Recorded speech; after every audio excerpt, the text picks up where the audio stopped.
Hi everyone, welcome back. If you're seeking calm, deep rest, and peaceful sleep, you're in the right place. Let's begin.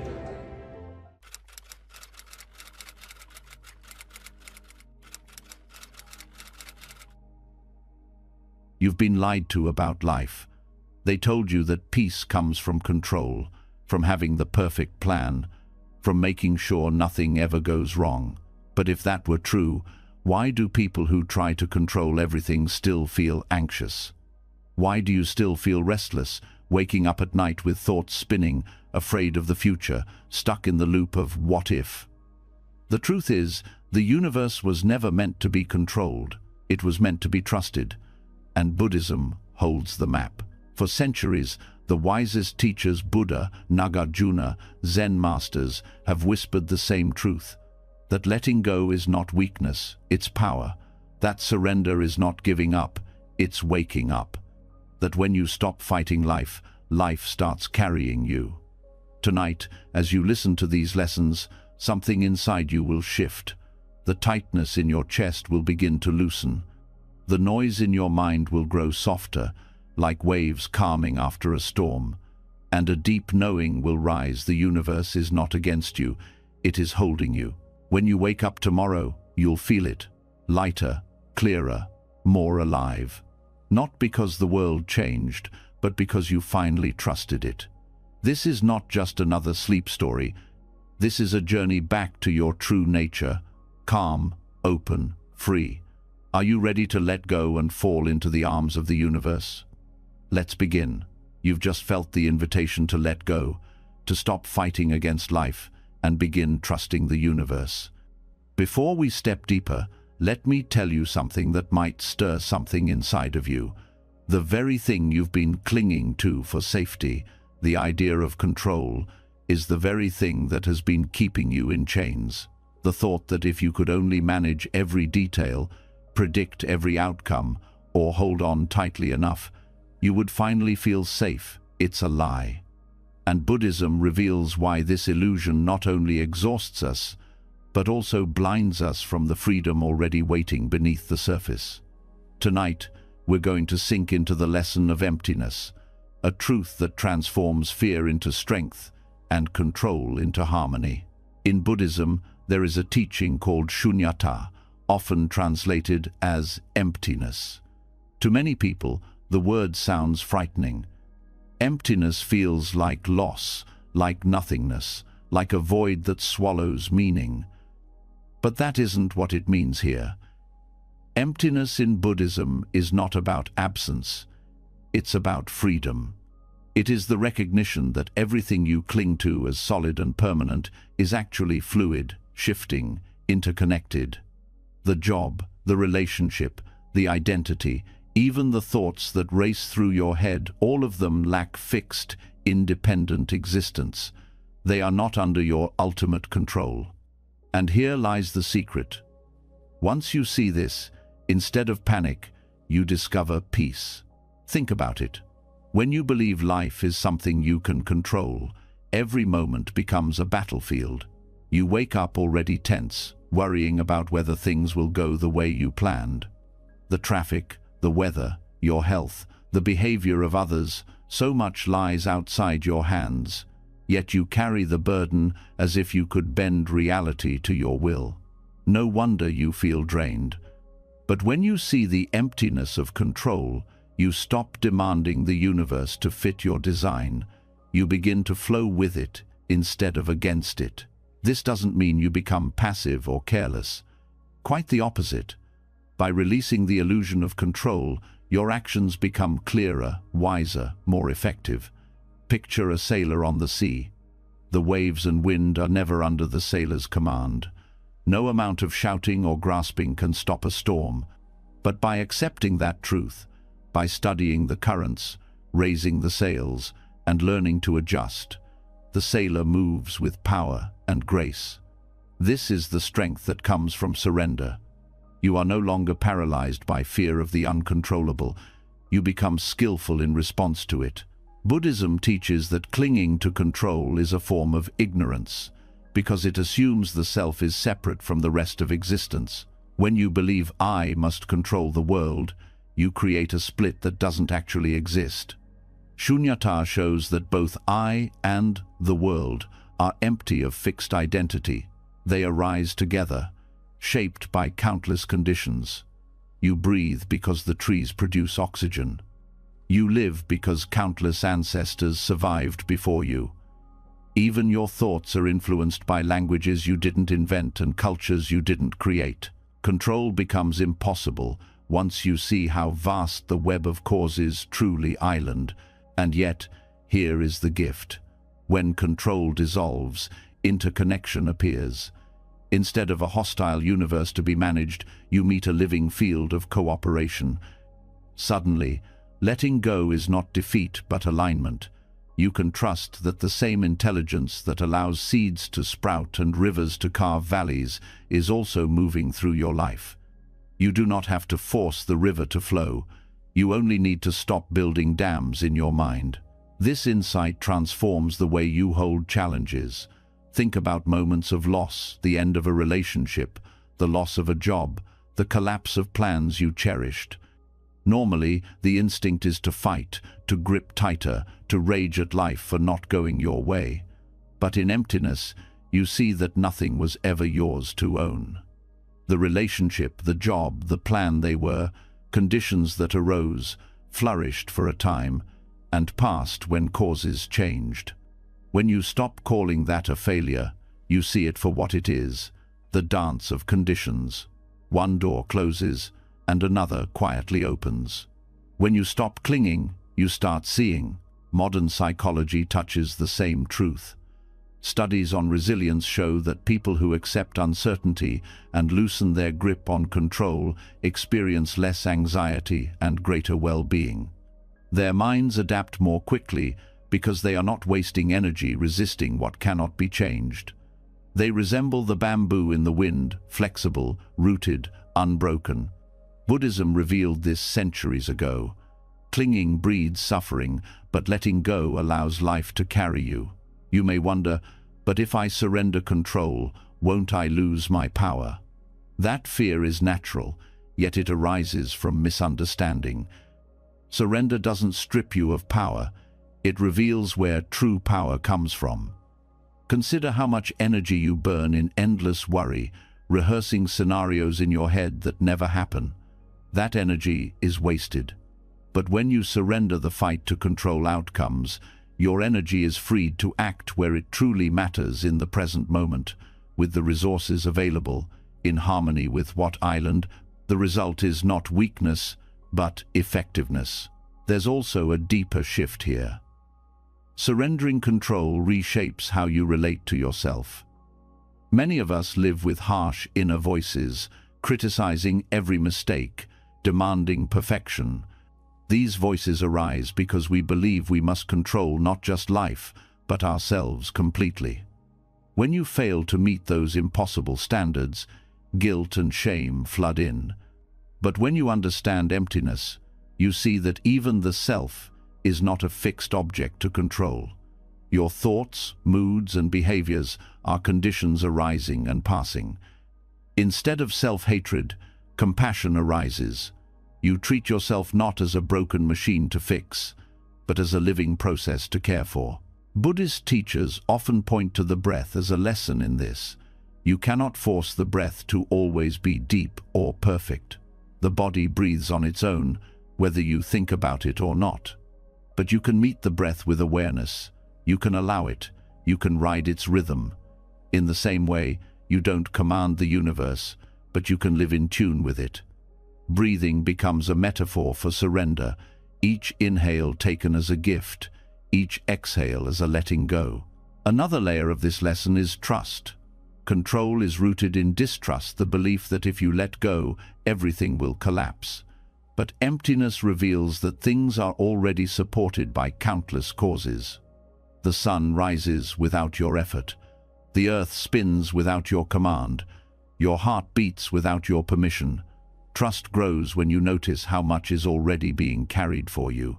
The practice becomes less about making things happen and more about allowing life to unfold. This shift from control to trust also changes relationships. Think of how often conflict arises because one person tries to control another, wanting them to act, think, or feel a certain way. Control breeds resentment. But when you release the need to control others, you create space for genuine connection. You can listen without an agenda, love without chains, and respect the unfolding of another person's path. Relationships breathe when control ends. On a larger scale, this teaching frees you from the fear of uncertainty. Life will always be unpredictable, full of sudden turns. Trying to hold certainty is like trying to grip water. It slips through no matter how tight you clutch. Emptiness shows that uncertainty is not a flaw, but the natural state of existence. Once you stop fearing it, uncertainty becomes a field of possibility. Instead of asking, "What if it goes wrong?" you begin to ask, "What if something new emerges?" Surrender transforms fear into curiosity. Spiritual traditions across the world echo this truth, but Buddhism places it at the heart. By realizing shunyata, you stop clinging to false ground. And strangely, when the ground disappears, you don't fall, you float. Freedom arises not from standing on solid certainty, but from moving lightly on shifting ground. In this way, surrender does not mean defeat, but liberation. The lesson becomes even more profound when applied to suffering. Pain is part of life. This is undeniable. But much of our suffering comes from trying to control pain, to push it away, or demand it vanish. Yet emptiness teaches that pain, like all things, is impermanent. When you stop fighting it and allow it to rise and fall, suffering lessens. Your mind no longer adds the weight of resistance to the raw sensation. You discover that acceptance can feel lighter than struggle. This is not resignation, it is wisdom. It is saying yes to life as it is, not as you wish it to be. From this yes, new possibilities emerge, creativity flows, compassion deepens, presence sharpens. You are no longer consumed by the battle to control, and so you can finally participate fully in living. Great masters have always pointed to this. The Zen teacher Shunryu Suzuki once said, "In the beginner's mind there are many possibilities, but in the expert's there are few." Control tries to force one outcome, emptiness opens to many. By letting go, you create space for miracles small and large that control would have crushed. This lesson is not only philosophical but practical. You can begin to practice it now in small ways. When plans shift unexpectedly, notice the instinct to resist. Instead of tightening, soften. Ask, what else is possible here? When anxiety rises, see if it comes from trying to control what is beyond you. If so, release it back to the universe. When anger burns, check if it's fueled by unmet expectations of control. If so, breathe and let those expectations dissolve. Over time, this practice rewires your mind. The habit of grasping weakens, and the habit of flowing strengthens. As this deepens, you begin to feel a paradoxical kind of power. The less you try to control, the more aligned you feel. Life moves more smoothly, not because circumstances are perfect, but because you stopped fighting them. The current carries you, instead of exhausting you. This is why surrender strengthens power, because it frees you from wasting energy where it cannot be spent, and channels it where it truly matters into presence, compassion, wisdom, and action. So tonight, as you listen and as you rest, let this truth settle inside you. The emptiness of control is not a threat, but a doorway. It is the end of exhaustion and the beginning of harmony. Each moment you release the grip, you feel lighter. Each time you surrender, you discover strength you didn't know was there. You are not falling into nothing, you are falling into everything. And the universe, vast and timeless, is already holding you. When you begin to see the emptiness of control, a new question quietly rises. If nothing is fixed, if every moment is fluid and dependent on conditions, then how does anything hold together? What keeps life from becoming meaningless chaos? This is where another teaching enters, like a hidden thread running through the fabric of existence: karma.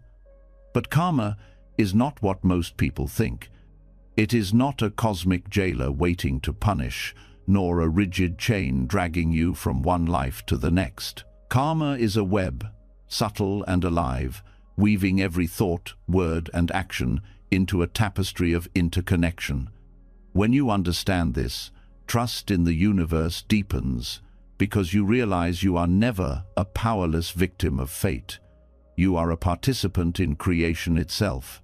Karma, in its true sense, simply means action. Every movement of body, speech, or mind sets conditions into motion. These conditions ripple outward, touching countless lives, and eventually circle back in forms we often cannot predict. The teaching is not about judgment, but about cause and effect, about the way reality unfolds. If you throw a seed into the soil, it does not become a stone, it becomes a plant in its time.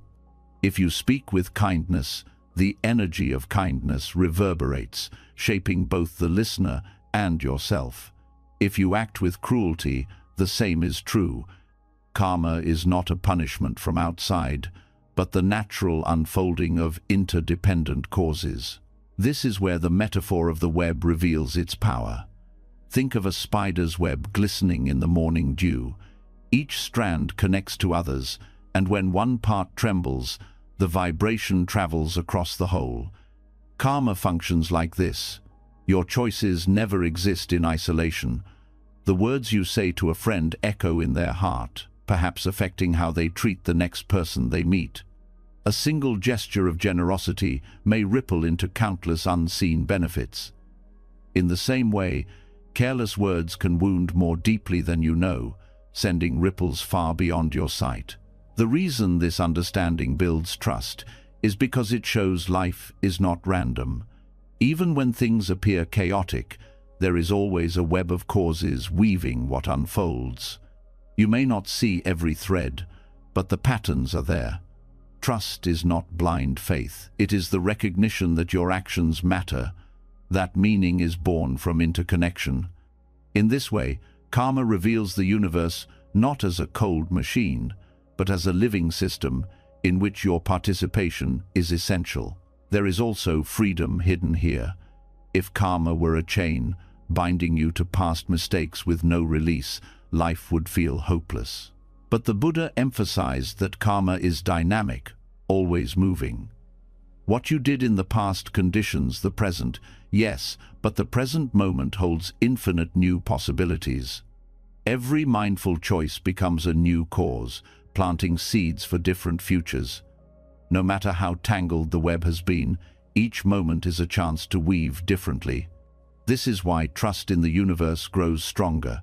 You realize that while you cannot rewrite what has been done, you can always shift how you act now, and that choice is powerful. In daily life, this means paying attention not just to big decisions but to small ones. The way you respond when someone irritates you, the tone you use when you speak, the thoughts you entertain when you are alone, these are all strands in the web. People often underestimate small actions, thinking they do not matter. But the web makes clear that nothing is insignificant. The world you experience tomorrow is woven partly from the choices you make today.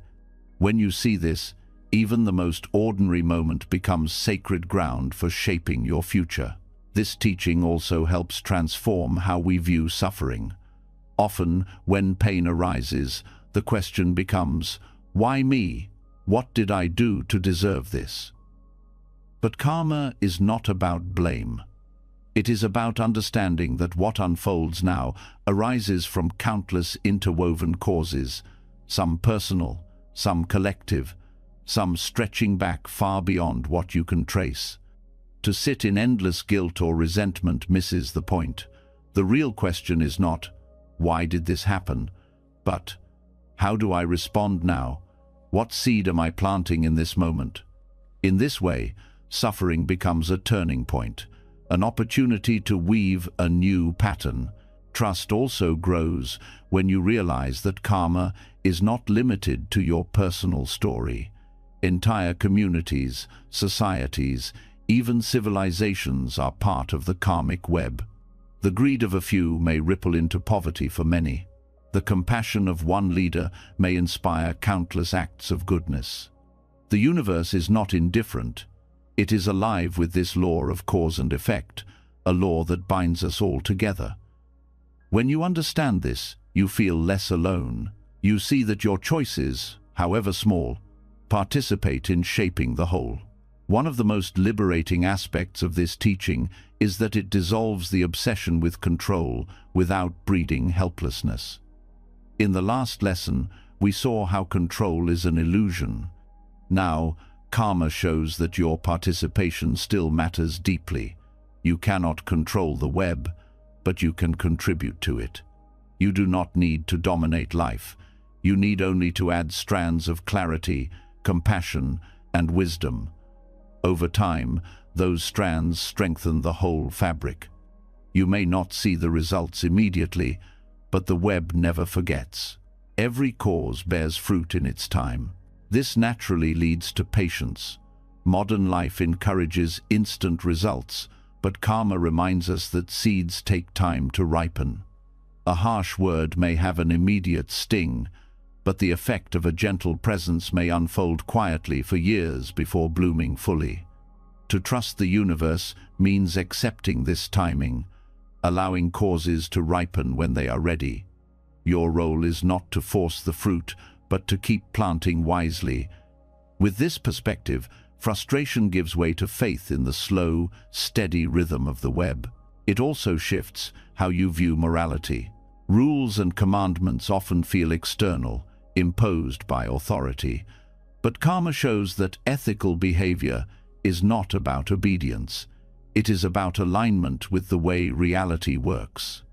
When you act with honesty, kindness, and integrity, you are not following orders, you are planting seeds that naturally bring peace and clarity. When you act with greed or hatred, you are planting seeds that naturally bring turmoil. Morality is simply wisdom applied to the web. It is not about judgment, but about skillful participation. One of the most beautiful expressions of this is generosity. When you give without expectation, you strengthen the strands of trust and goodwill. This does not only benefit the receiver, it shapes your own mind, softening attachment and opening the heart. The act itself becomes a seed that transforms both giver and receiver. This is karma at its most luminous, the recognition that each act of goodness is not lost, but woven into the web, where it can uplift countless lives. Modern science has started to reflect this truth in subtle ways. Research into social behavior shows that kindness spreads through networks, influencing people who may never meet the original giver. One smile can shift a stranger's mood, who then treats someone else more kindly, setting off a chain of positive effects. Karma anticipated this long before studies confirmed it. The universe is always recording the vibrations of our actions, always transmitting them through the web of life. Understanding karma as a web also deepens compassion. When someone harms you, the instinct is to respond with anger, to see them as the sole cause of your pain. But the web reveals that their actions are also conditioned by their upbringing, by their wounds, by causes beyond their control. This does not excuse harm, but it opens the possibility of forgiveness. You see that just as you are caught in the web, so are they. Responding with hatred only strengthens harmful patterns. Responding with understanding begins to untangle them. The Buddha often taught that the greatest power is not to punish, but to break the cycle. When you choose not to continue a pattern of harm, you free yourself and others from repeating it. This is the highest trust in the universe. The trust that even when pain arises, you can choose not to plant more seeds of pain. You can end a cycle with your own awareness. That choice is the thread of freedom woven through the web. Karma also changes how you see success and failure. In the modern world, success is often measured by outcomes, wealth, recognition, achievement, but from the perspective of karma, what matters most are the causes you set in motion. You cannot always control whether your project succeeds, whether others appreciate your work, or whether your efforts bear fruit quickly. But you can control the integrity and intention behind your actions. When you act with clarity and compassion, you have already succeeded, because you have planted wholesome seeds. The fruit will ripen in its own way, in its own time, perhaps in ways you will never see. This perspective brings great peace. You no longer measure your worth by immediate results, but by the quality of your participation. Life becomes less about chasing outcomes and more about weaving wisely. Trust grows naturally when you know that every sincere effort has value, even if the results remain unseen. You begin to see yourself not as a failure when things do not go as planned, but as a weaver constantly shaping the web with each choice. The teaching of karma also invites humility. Because the web is vast, you can never fully see all the causes at play. This means you cannot claim full credit for success, nor full blame for failure. Every achievement arises from countless conditions: your teachers, your family, the society around you, even strangers who influenced your path without your knowing. When you realize this, gratitude blossoms. You see how much you owe to others, and how deeply interconnected your life truly is. Trusting the universe in this way softens the loneliness of existence. The sense that you are separate, struggling alone against the world, dissolves when you recognize the web. Your life is supported by countless invisible threads. The farmer who grew your food, the engineers who built the roads, the ancestors who carried forward knowledge and survival. Even the breath you take is shared with trees and oceans. Karma reveals that you are not isolated, you are woven into a vast, living whole. Finally, this teaching invites responsibility, but not the heavy, guilt-ridden responsibility of control. It is the responsibility of presence. Each moment is an opportunity to weave wisely. Each thought of kindness, each pause before anger, each act of generosity adds a new thread. The web does not demand perfection, it only reflects participation. The more conscious your participation, the stronger your trust in the universe becomes. You see that life is not about controlling the outcome, but about contributing to the harmony of the whole. So as you rest with this lesson, feel how the weight of punishment and fear dissolves. Karma is not a chain binding you, it is a web connecting you.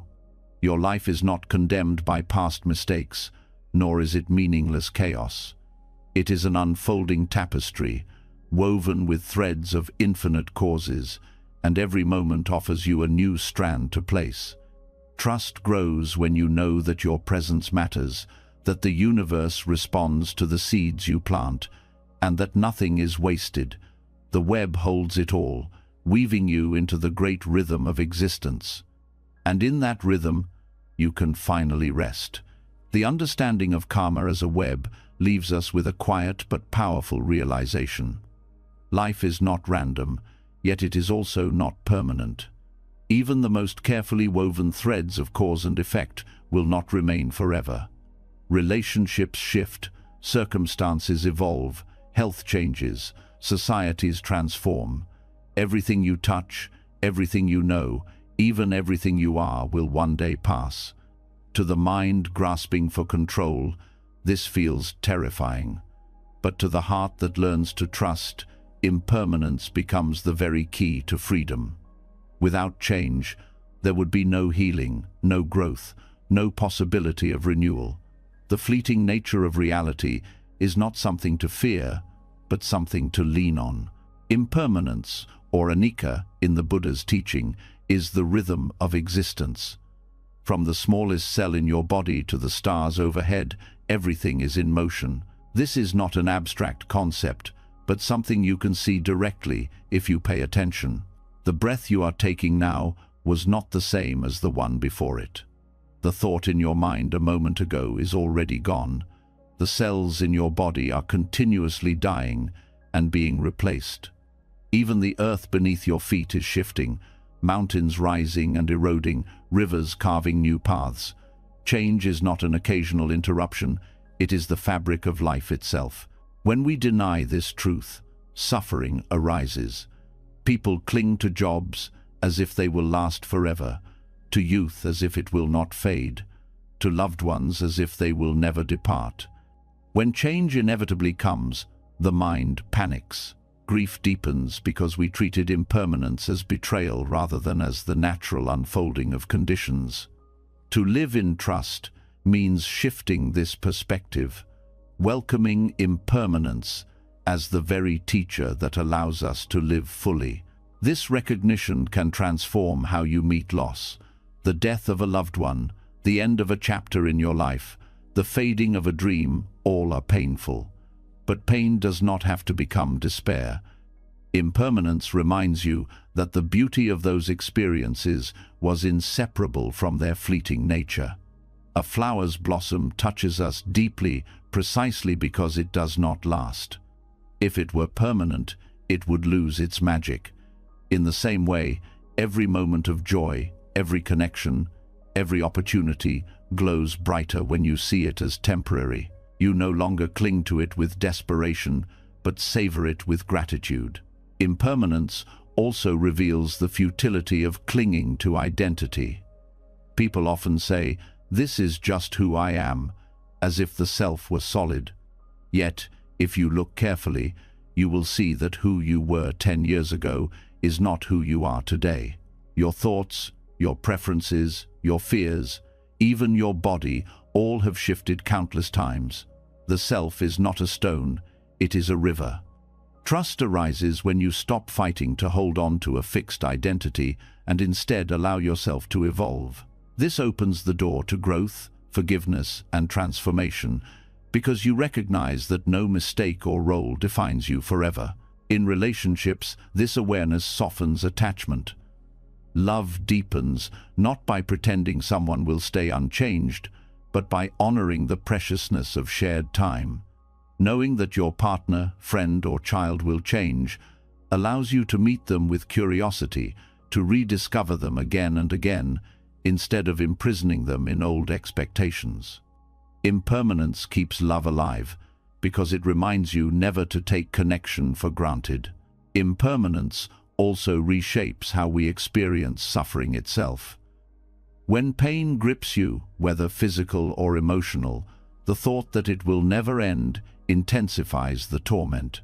But when you rest in the truth of impermanence, you see that even the deepest wound shifts over time. No storm lasts forever. No feeling, however overwhelming, remains unchanged. This does not erase pain, but it changes your relationship with it. Instead of being crushed under its weight, you can endure with patience, knowing that change is inevitable. This insight brings enormous strength in difficult times. Survivors of hardship often speak of a turning point when they realized, "This will not last forever." That recognition itself is an act of trust. You learn to ride the waves instead of drowning in them. Buddhism calls this resilience, not because suffering disappears, but because you see it as a passing condition rather than as your eternal identity. Another dimension of impermanence is how it liberates us from greed. The endless chase for wealth, status, or possessions is fueled by the belief that these things will secure lasting happiness. But impermanence shows otherwise. Money comes and goes. Recognition fades. Bodies age, no matter how carefully preserved. When you embrace impermanence, you stop pouring energy into illusions of permanence. You begin to ask instead, what truly matters in this brief life? And the answer often turns toward connection, meaning, and inner peace rather than endless accumulation. Impermanence also changes how we relate to time. Many people postpone living, saying, "I'll be happy when I get that promotion, when I retire, when things settle down." But impermanence reminds us that waiting for life is dangerous, because the future is never guaranteed. Trusting impermanence means living now, tasting the fullness of each moment without postponement. It is not reckless, it is awake. It recognizes that this moment, fragile and fleeting, is the only certainty you ever have. This awareness deepens mindfulness. Every sip of tea, every step, every breath becomes worthy of attention.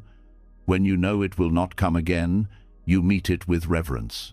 This is why Buddhist teachers encourage mindfulness of the ordinary, not because the ordinary is small, but because it is precious in its transience. Washing dishes, feeling the warmth of water on your hands, listening to the sound of birds at dawn, these are not distractions from life, but life itself. Impermanence reveals their sacredness. Impermanence also awakens compassion. When you realize that everyone is subject to loss, aging, and death, your heart softens. You see that the person who angers you is also fragile, also carrying the weight of change. This recognition does not excuse harmful behavior, but it helps you respond with understanding rather than bitterness. Compassion grows when you recognize that we are all walking the same path of impermanence, each struggling to find peace in its midst. Death contemplation in Buddhism is not morbid but liberating. To face directly the reality that you will die one day frees you from distraction and trivial concerns. It sharpens your priorities and invites you to live authentically. Instead of fearing impermanence, you see it as the ground of meaning. Life's value lies not in its length, but in its depth, in the way you show up while you are here. This is why many practitioners repeat phrases such as, "Death is certain, the time is uncertain." Far from depressing, this truth infuses each day with urgency and wonder. Science also aligns with this teaching. Physics shows that the universe itself is in constant flux, from the smallest particles to the largest galaxies. Biology reveals the same in every cell. Neuroscience shows that even memories, once thought to be fixed, shift each time they are recalled. Impermanence is not just a spiritual teaching, it is the law of nature confirmed by observation. To deny it is to deny reality itself. Trust comes when you align with this truth rather than resist it. Impermanence can even transform ambition. Instead of striving for achievements as monuments to permanence, you begin to see them as contributions to a flowing river. You write not to create an eternal masterpiece, but to express truth in this moment. You build not to secure immortality, but to serve those alive now.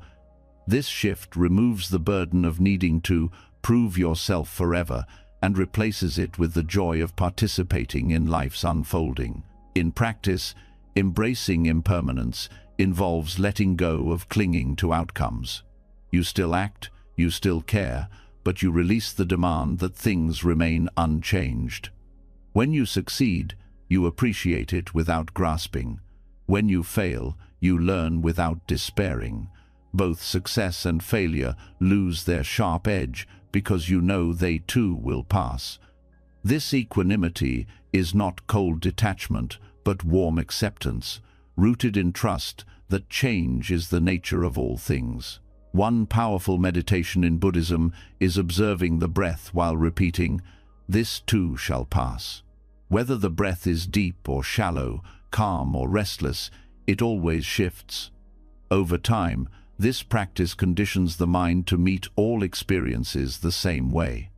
Joy arises, "This too shall pass." Sorrow arises, "This too shall pass." Instead of swinging wildly between craving and aversion, you rest in the middle, trusting impermanence as your guide. Impermanence also invites creativity. When you stop expecting stability, you open yourself to innovation. Artists often say their best work arises when they surrender control and allow change to guide the process. Life itself becomes art when you meet it the same way, open to surprise, willing to be reshaped. Trust grows not because the future is predictable, but because you are willing to meet it as it comes. This teaching also dismantles the fear of letting go. People hold on to old habits, toxic relationships, or outdated beliefs because they fear emptiness if they release them. But impermanence teaches that letting go always makes space for something new. A tree must shed leaves to grow again in spring. You too must release what no longer serves you to allow new life to enter. Trust is knowing that the cycle of renewal never fails, even if you cannot yet see what will bloom. The ultimate gift of impermanence is liberation from fear of the unknown. When you realize that everything is already in motion, you stop demanding certainty. Instead of clinging to what is passing, you open your hands and participate. You step into the flow not as its master but as its companion. Trust becomes second nature because you know that change is not against you. It is the very rhythm that sustains you. As you rest with this truth, notice how the fear of endings softens. Endings are not failures. They are the gateways through which new beginnings enter. The night does not destroy the day, it prepares the dawn. The falling leaf does not signal death alone. It nourishes the soil for future growth. Impermanence is the pulse of the universe, and when you lean into it, you find peace not in clinging but in flowing. To trust impermanence is to live awake, free from the chains of fear and attachment. It is to see beauty in the fleeting, strength in the changing, and hope in the uncertain. When you no longer resist the truth of anicca, you discover that life does not need to last forever to be meaningful. Its very transience is what makes it sacred, and in that recognition you find not despair, but trust, the quiet faith that every ending carries the seed of a beginning, and that the universe, ever-changing, is guiding you through it all. When impermanence settles into the heart, you begin to see that change is not simply random collapse, but part of a greater unfolding. The fading of one thing allows the arising of another, and beneath what looks like chaos there is an order that holds everything together. This is where another profound teaching enters, pratitya samutpada, or dependent origination. It reveals that nothing exists on its own, and nothing arises without conditions. To trust the universe is to understand that even in moments of uncertainty, there is a hidden structure, a web of causes and effects, connecting all things in ways deeper than the eye can see. This teaching shows us that everything in life is interwoven. A flower does not bloom by itself. It relies on sunlight, rain, soil, air, and countless unseen conditions that came before. Your very breath right now is possible because of the green life on this planet, because of oceans that generate oxygen, because of stars that burned billions of years ago to create the elements in your body. What appears as a single moment is actually the meeting point of infinite threads. This is not mystical thinking, but the very way reality unfolds. When life feels chaotic, it is often because we see only fragments. A setback appears senseless until you notice the larger field of causes that shaped it. A painful ending feels cruel until you see the space it created for growth you did not expect. Dependent origination invites you to widen your lens, to see not just isolated events but the whole network that gives rise to them. This shift transforms fear into trust, because you realize nothing is truly random. There is always a chain of interdependent conditions at play. The Buddha described dependent origination as the foundation of wisdom. He pointed out that suffering arises not from fate or punishment, but from conditions. Craving arises from ignorance. Clinging arises from craving. Suffering arises from clinging. And just as conditions create suffering, conditions can also end it. Wisdom, compassion, mindfulness, all of these can interrupt the cycle and bring freedom. This shows that nothing is fixed. If conditions change, outcomes change. Life is not locked into chaos or despair. It is always open to transformation. Understanding this in daily life helps dissolve despair. When hardship strikes, the mind often cries, "Why me? Why now?" But dependent origination teaches that events are not personal attacks. They are results of countless conditions, many beyond your control. A storm destroys a harvest, not because the farmer is cursed, but because weather, soil, and climate all interrelate in complex ways. By seeing events as conditional rather than personal, you free yourself from bitterness. Trust arises when you accept that life unfolds according to causes, not according to judgment. This understanding also invites responsibility. While you cannot control every condition, you can influence the web through your actions. Choosing kindness instead of anger, patience instead of haste, wisdom instead of ignorance, all these shift the conditions for future experiences. Every mindful act adds a thread to the larger fabric. You may not see the outcome immediately, but the law of dependent origination ensures that no action is wasted. This awareness empowers you. Instead of feeling trapped by chaos, you recognize your capacity to shape conditions skillfully. Dependent origination also reveals why blame is unhelpful. When someone causes harm, it is easy to focus on them as the single cause.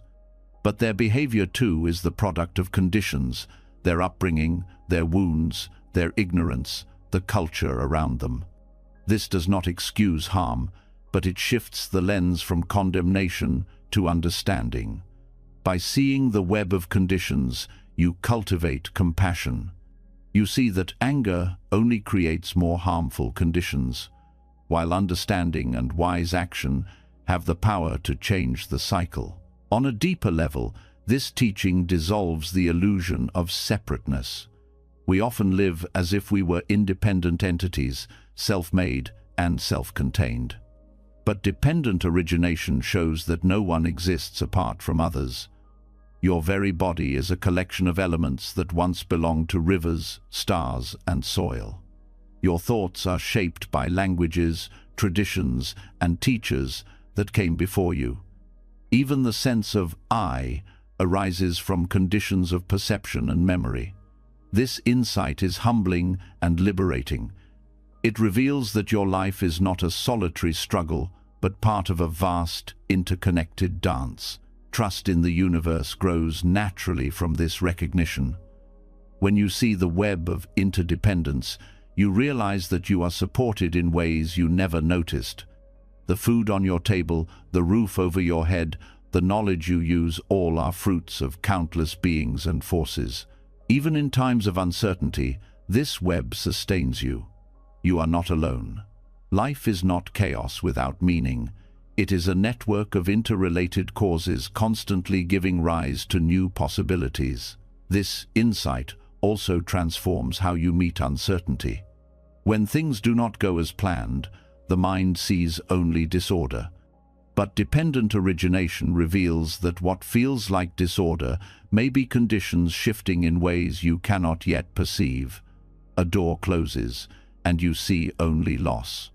Yet that closure may create conditions for growth or opportunities that would not otherwise appear. This does not mean every painful event is secretly good, but it does mean every event arises from a web that is larger than your immediate view. Trust deepens when you remember that the order behind chaos is always at work, even when hidden. This teaching also reshapes how you approach goals.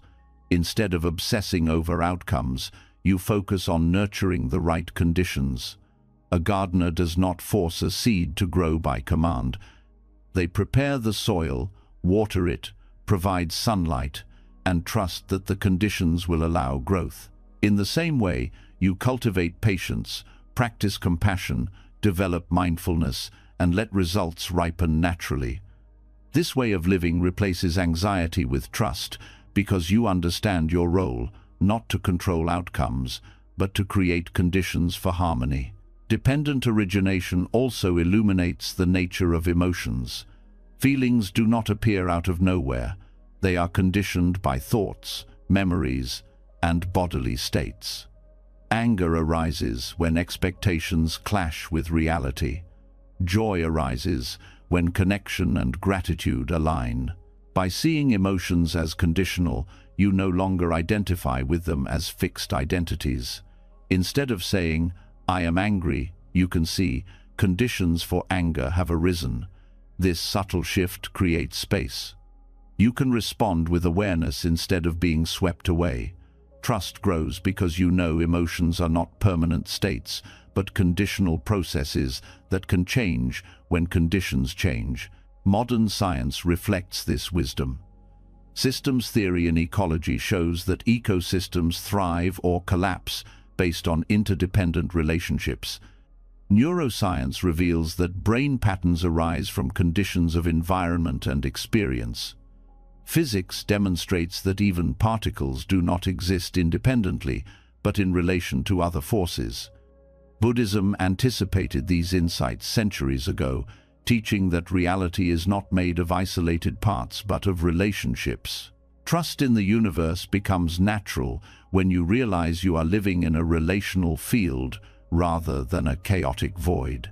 This understanding also reshapes how we approach community. In a culture that often glorifies independence, dependent origination reminds us that flourishing comes from interdependence. Just as a tree cannot grow without soil and rain, a human cannot thrive without support, connection, and care. Recognizing this reduces shame in seeking help and deepens gratitude for those who support you. It also inspires generosity, knowing that your actions ripple through the web of conditions to uplift others. Even suffering itself can be transformed through this teaching. The Buddha explained that suffering arises from specific conditions: craving, ignorance, clinging. This means suffering is not an eternal curse, but a conditional state. By changing the conditions, suffering can end. This is the essence of liberation. It is not magic, but a shift in causes. When wisdom replaces ignorance, when compassion replaces hatred, when letting go replaces clinging, suffering loses its fuel. This truth gives profound hope. No matter how tangled life feels, freedom is always possible because conditions can always shift. This perspective also dismantles the fear of chaos in global events. Wars, crises, and upheavals seem like pure disorder.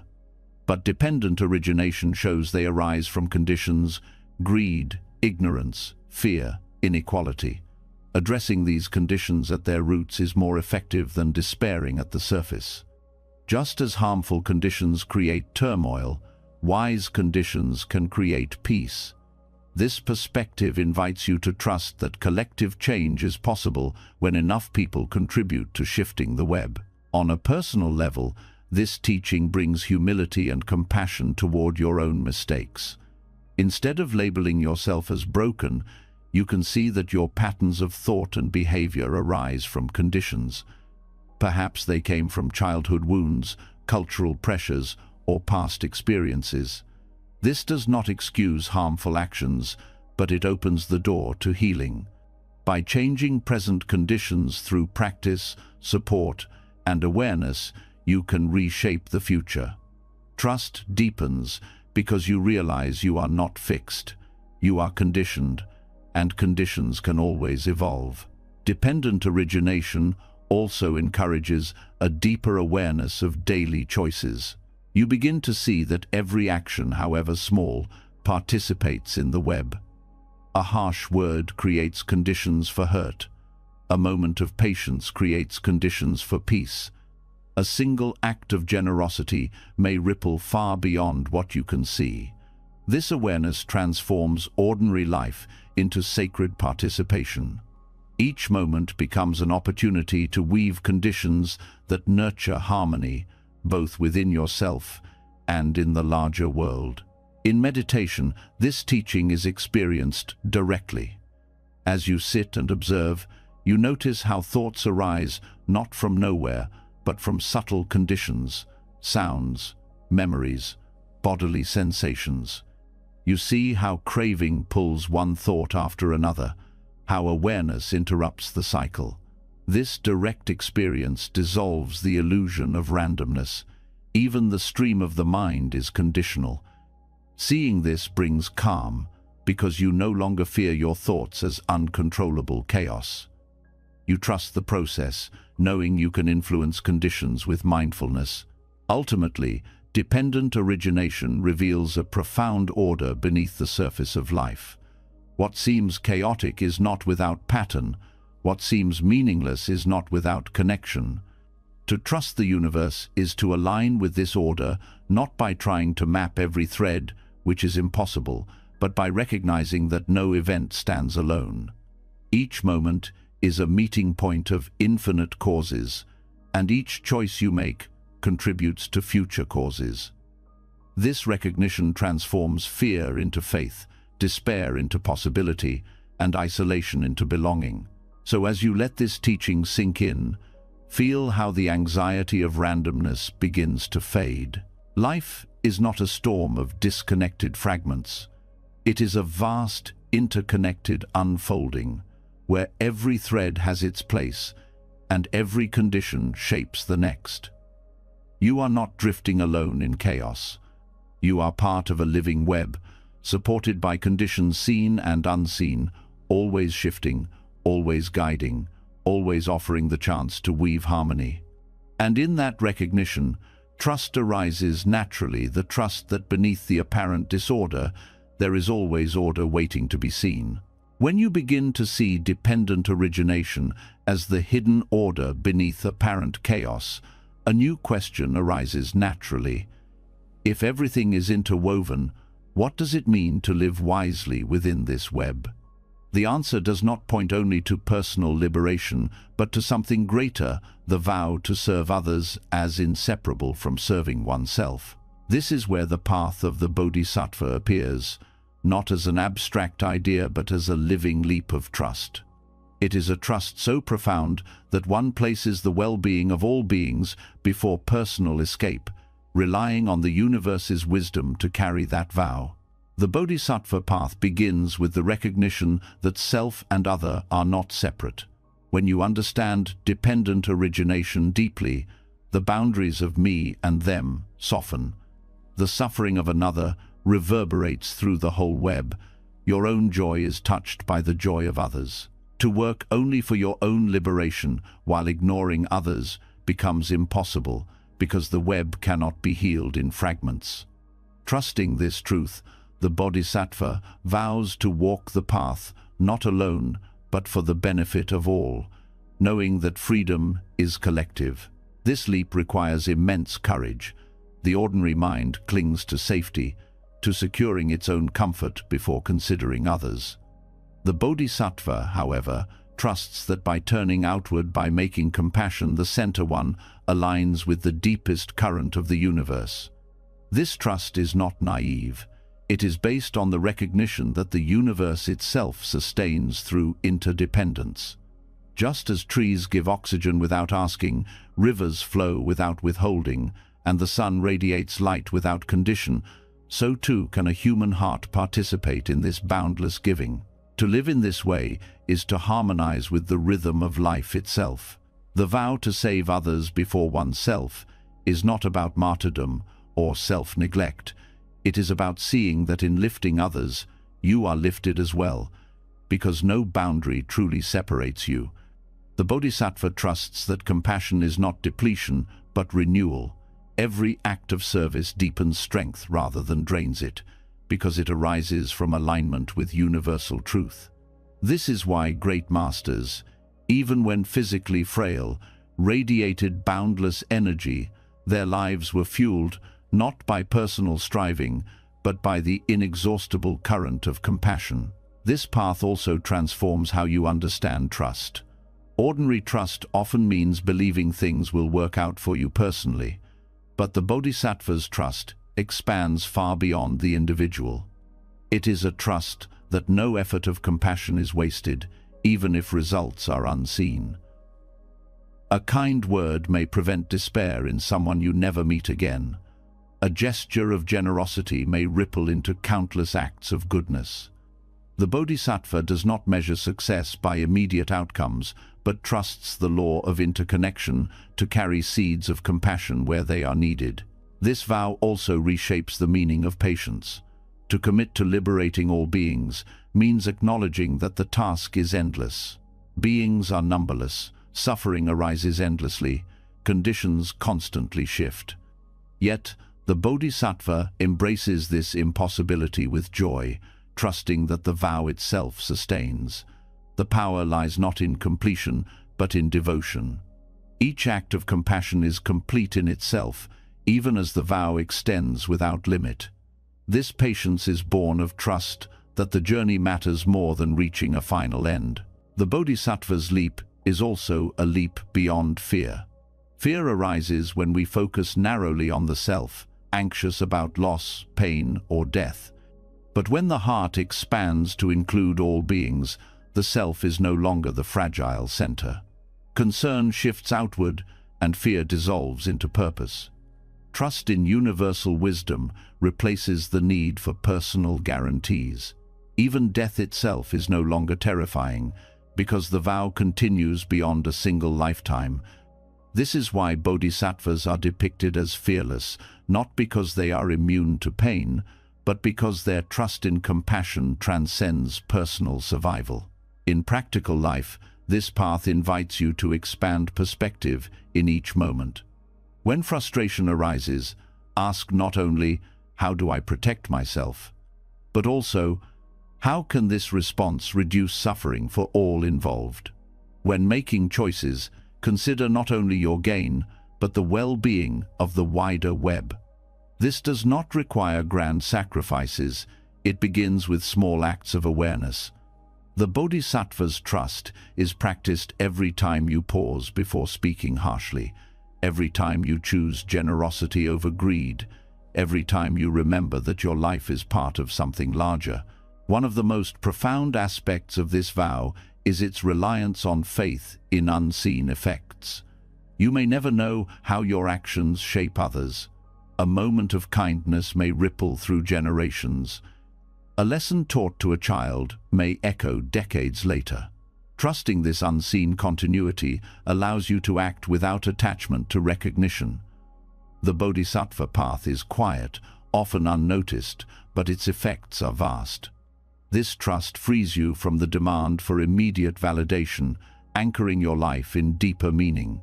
The vow also teaches the difference between pity and compassion. Pity sees others as separate and inferior. Compassion recognizes shared humanity. The Bodhisattva does not help from above, but serves from within the web, trusting that connection itself heals. This attitude prevents burnout, because it arises from equality rather than superiority. Compassion replenishes itself when rooted in shared being. Trusting this truth allows you to give without exhaustion, to serve without resentment. The Bodhisattva's leap also challenges the idea that trust in the universe means passive acceptance. It is not about retreating into personal peace while the world suffers.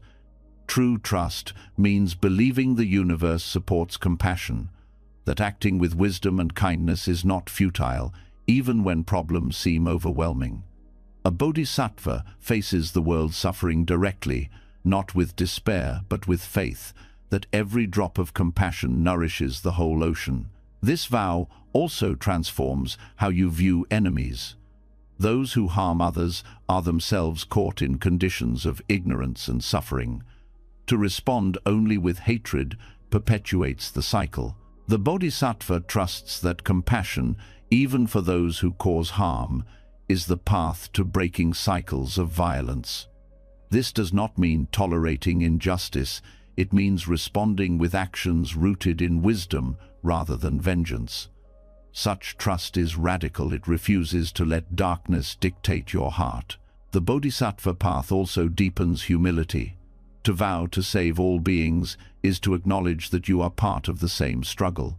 You do not stand apart as a savior, but as a companion. Trust arises when you know you do not carry the burden alone. Countless others, past and present, share the same vow, weaving together a field of compassion that spans time and space. This collective strength supports you, reminding you that your efforts are joined to something greater. This leap also transforms how you experience meaning. Many people seek purpose in achievements, possessions, or recognition. But the Bodhisattva's purpose is simple and inexhaustible: to reduce suffering and nurture awakening. This purpose does not fade with age, loss, or changing circumstances. It remains alive as long as there are beings to serve. Trust in this purpose carries you through the ups and downs of personal life, offering stability where other forms of meaning falter. Another dimension of this trust is the willingness to act without certainty. The Bodhisattva steps into situations without knowing the outcome, guided only by compassion. This leap requires faith that universal wisdom will carry the effort where it needs to go. Sometimes actions bear immediate fruit, sometimes they appear to fail. But the Bodhisattva trusts that no act of compassion is ever lost. The web of interdependence ensures that each seed contributes to the greater whole. This vow also dissolves the illusion of scarcity. The self fears that giving will leave it depleted, that caring for others means losing for oneself. But the Bodhisattva discovers that generosity expands the heart. The more you give, the more capacity you discover. Trusting this truth allows you to live abundantly, even with little, because your wealth is measured not in possessions, but in the depth of your compassion. The leap of trust also transforms how you approach spiritual practice. Many traditions emphasize meditation for personal peace. The Bodhisattva, however, practices for the benefit of all beings. Each breath, each insight, each moment of mindfulness is dedicated outward. This transforms practice from self-centered effort into universal offering. Trust grows when you see your practice not as isolated progress, but as nourishment for the whole web. At its deepest level, the Bodhisattva vow reflects trust in the nature of awakening itself. The Buddha taught that all beings possess the seed of enlightenment. No one is excluded, no matter how lost they appear. The Bodhisattva trusts this truth absolutely, seeing the potential for awakening in every being. This vision transforms how you relate to others. Instead of labeling people as hopeless or evil, you hold faith in their hidden potential. This trust itself becomes a force that helps awaken it. The Bodhisattva path is not easy. It demands patience, humility, and a willingness to endure uncertainty. But it offers a depth of meaning that no personal achievement can match. To live for the well-being of all is to align with the deepest current of the universe. This trust carries you through hardship, fuels your compassion, and grounds your purpose. It transforms life from a narrow struggle for survival into a vast offering of service. So as you rest with this teaching, let the leap of trust settle into your heart. It is the recognition that you are not separate, that your life is bound to the lives of all beings. It is the vow to live not just for yourself, but for the healing of the whole web. And it is the trust that universal wisdom supports every act of compassion, no matter how small. In this vow, fear dissolves, meaning deepens, and trust becomes unshakable, the trust that by serving others, you discover the truest expression of yourself. The Bodhisattva's vow to place others before oneself is already an act of profound trust, but it raises a deeper challenge. How can anyone walk such a vast path when the future is unknown, when outcomes cannot be guaranteed, when the world itself resists certainty? The answer comes not from clinging to strategies or securing final answers, but from entering what Zen calls don't know mind. This is not ignorance, but the opposite, a fearless openness to the mystery of life. It is the trust that wisdom does not arise from holding tightly to conclusions, but from allowing space for the unknown to speak. In Zen practice, don't know mind is the foundation of clarity. The ordinary mind seeks to label, categorize, and predict. It wants to know who is right, what will happen, and how to secure control. But this habit of clinging to certainty often blinds us to reality as it actually island. When you already know, you stop listening. When you think you have all the answers, you miss the subtle truths unfolding in the present. Don't Know Mind invites you to release this grasping, to meet life with humility and freshness, trusting that not knowing is closer to reality than false certainty. This surrender is not weakness. It takes enormous courage to admit, I don't know. The ego resists, fearing that uncertainty means inadequacy. But in truth, uncertainty is the natural state of life. The future is never guaranteed, outcomes are never fully predictable, and the universe is far more complex than any single mind can grasp. To live pretending otherwise is to build walls against reality. To surrender to not knowing is to align with how life actually works. This alignment breeds trust, because you no longer fight against the flow of uncertainty, you step into it with openness. In daily life, Don't Know Mind can transform even simple interactions. When you meet another person, you may believe you already know who they are based on past encounters, labels, or assumptions. But if you release that, if you approach them with Don't Know Mind, you meet them freshly, you listen more deeply, you discover details you would have overlooked. Trust grows in relationships when people feel seen without being boxed into old judgments. This practice allows space for others to change, just as you also change. In times of crisis, Don't Know Mind becomes even more essential. When plans collapse or life takes a sudden turn, the impulse is to panic, to demand certainty, to scramble for answers. But often no immediate answer exists. The future has not yet revealed itself. In these moments, surrendering to Don't Know Mind allows you to rest in openness rather than in fear. It creates space for creativity, patience, and resilience. Trust arises not because you know what will happen, but because you accept that you don't, and you are willing to move step by step anyway. Zen teachers often say that Don't Know Mind is the closest mind to awakening. This is because awakening is not a matter of adding more knowledge, but of seeing directly. Knowledge is useful, but it can become a barrier when it hardens into rigid concepts. Don't Know Mind loosens these barriers, allowing you to encounter life directly, unfiltered. A flower is not reduced to a plant of this species. It is simply seen in its freshness. A moment of silence is not filled with concepts of boredom or productivity. It is simply silence. Trust in the universe deepens when you meet life this way, because you no longer demand it conform to your ideas. You let it be what it island. This attitude also dismantles the fear of failure. Much anxiety comes from the belief that you must know exactly how to succeed, that mistakes mean disaster. But with Don't Know Mind, mistakes are simply part of the unfolding.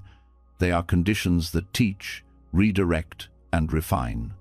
When you release the demand to always know, you become free to try, to explore, to experiment. Trust replaces fear because you no longer require certainty before taking a step. Each step is taken with openness, learning along the way. Another dimension of Don't Know Mind is its capacity to dissolve conflict.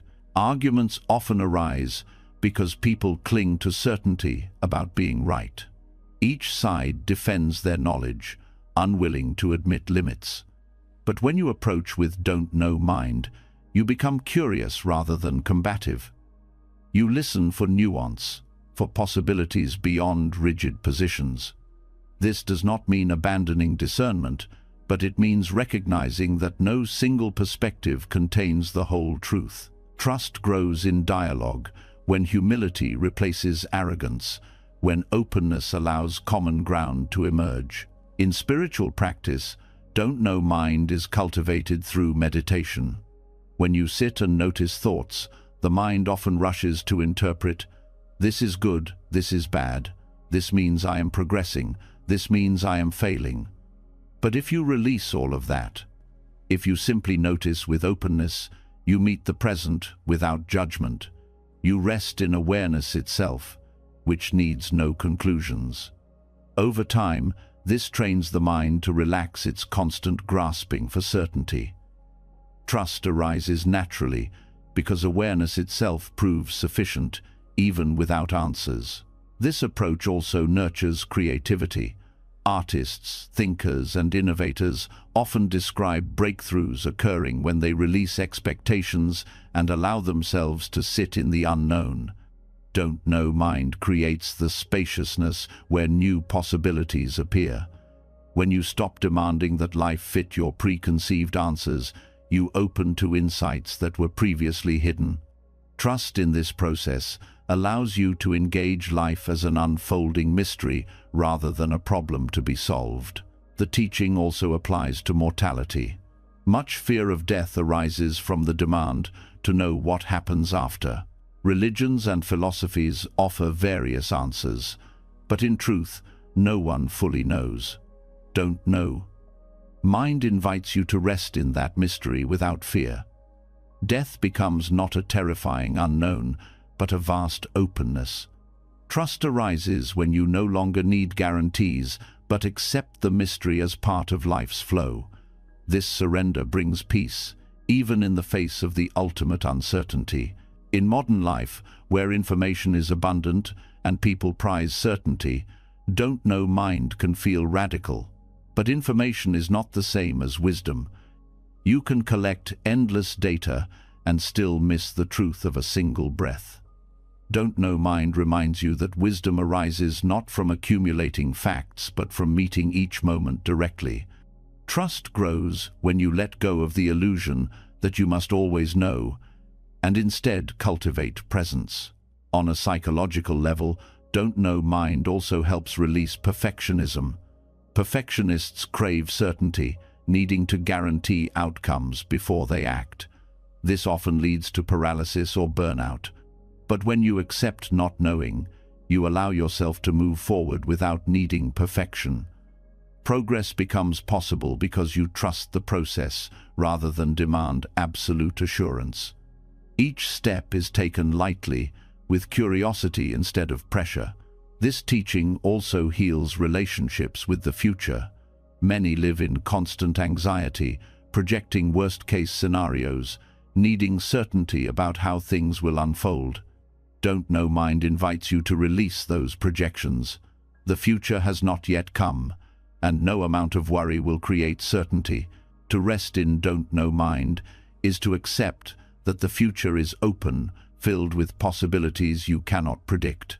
Trust in this openness frees you from the cage of fear. Zen masters often embody this teaching through simple words. When asked about the meaning of life, a master might respond, "Don't know." Far from dismissive, this response points to the humility required for true insight. By admitting not knowing, the master invites the student into direct experience rather than second-hand answers. This humility is itself a form of trust, a willingness to let life reveal itself without forcing conclusions. This practice also connects deeply with compassion. When you meet someone suffering, the impulse is often to explain, to give answers. But sometimes the greatest gift is to sit with them in don't know mind, offering presence rather than solutions. This humility creates space for genuine connection, where both can trust the unfolding without pressure to fix. It is a reminder that trust is not always about answers, but often about companionship in uncertainty. Don't know mind also cultivates resilience in times of collective uncertainty, economic upheavals, social unrest, environmental crises. The temptation is to demand absolute predictions, to seek leaders or systems that promise certainty. But such promises often collapse, leaving despair. Don't know mind accepts that uncertainty is inherent in collective life as well. From this acceptance, resilience grows. Communities can respond with flexibility, adaptability, and trust rather than panic. On the deepest level, don't know mind dismantles the illusion of control.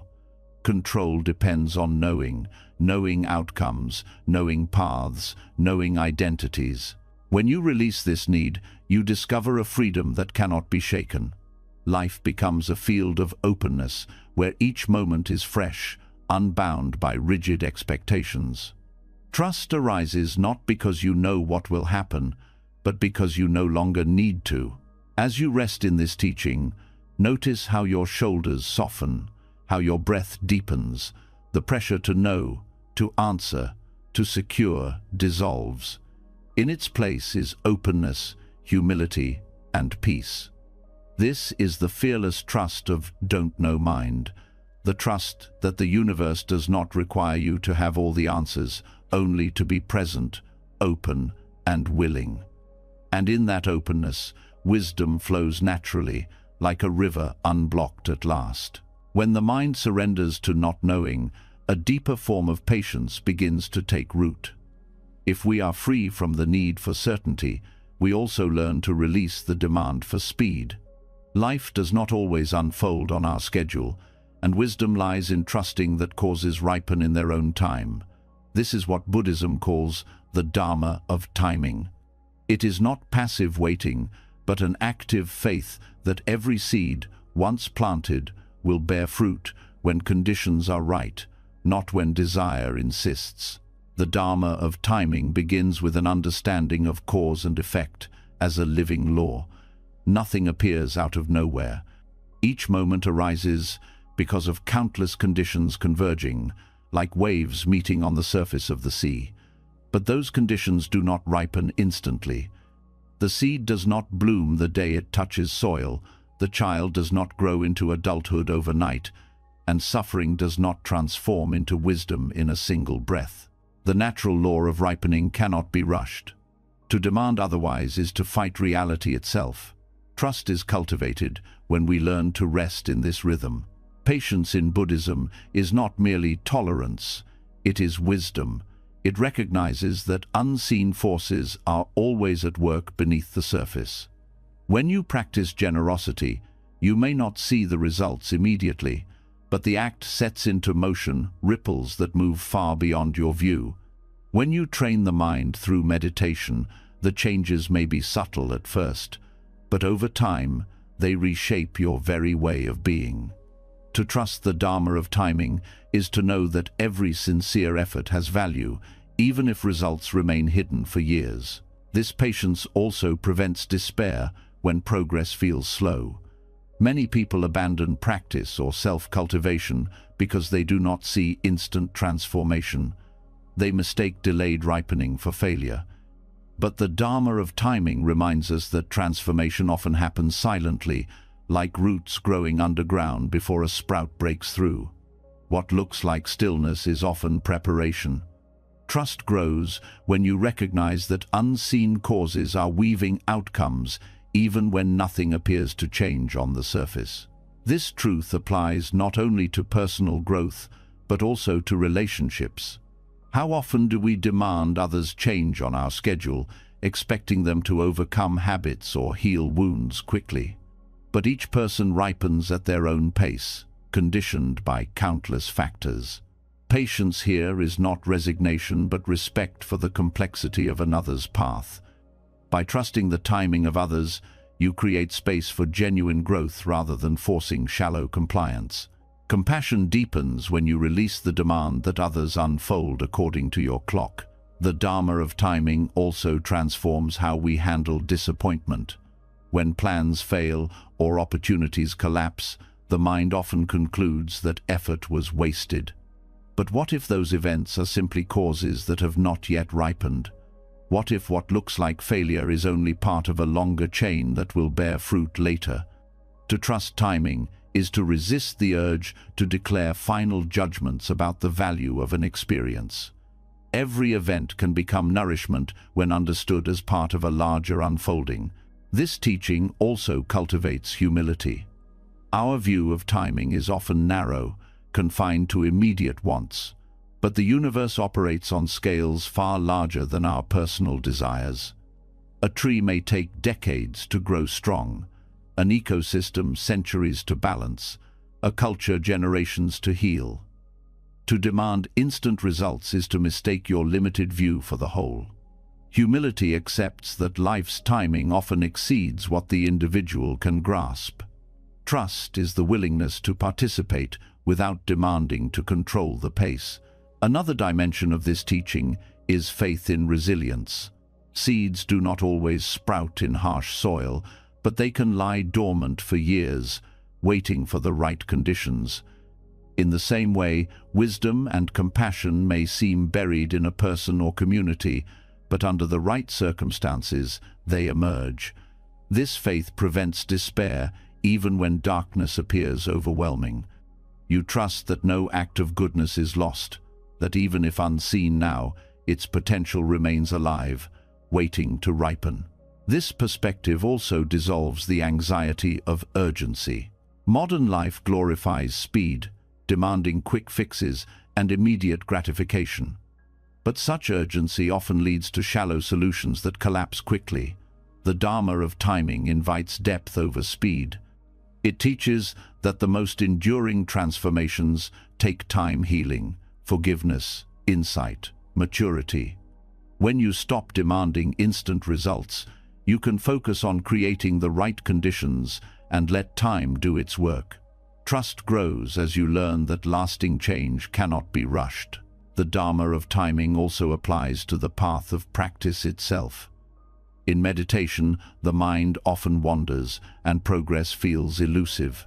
But each moment of returning is a seed. Even when the mind feels restless, practice accumulates beneath the surface. Over months and years, the fruits become clear calm, clarity, compassion. To trust timing is to keep practicing without clinging to results, knowing that causes ripen when they are ready. The path unfolds through steady commitment, not instant breakthroughs. This teaching also reshapes how we view collective change. Social injustice, environmental crisis, and conflict often seem immovable. But history shows that conditions shift over time, often unpredictably. Movements that once seemed impossible eventually transform societies. Trust in the Dharma of timing means continuing to act with integrity, even when results are slow. Each effort contributes to conditions that may ripen in ways you cannot foresee.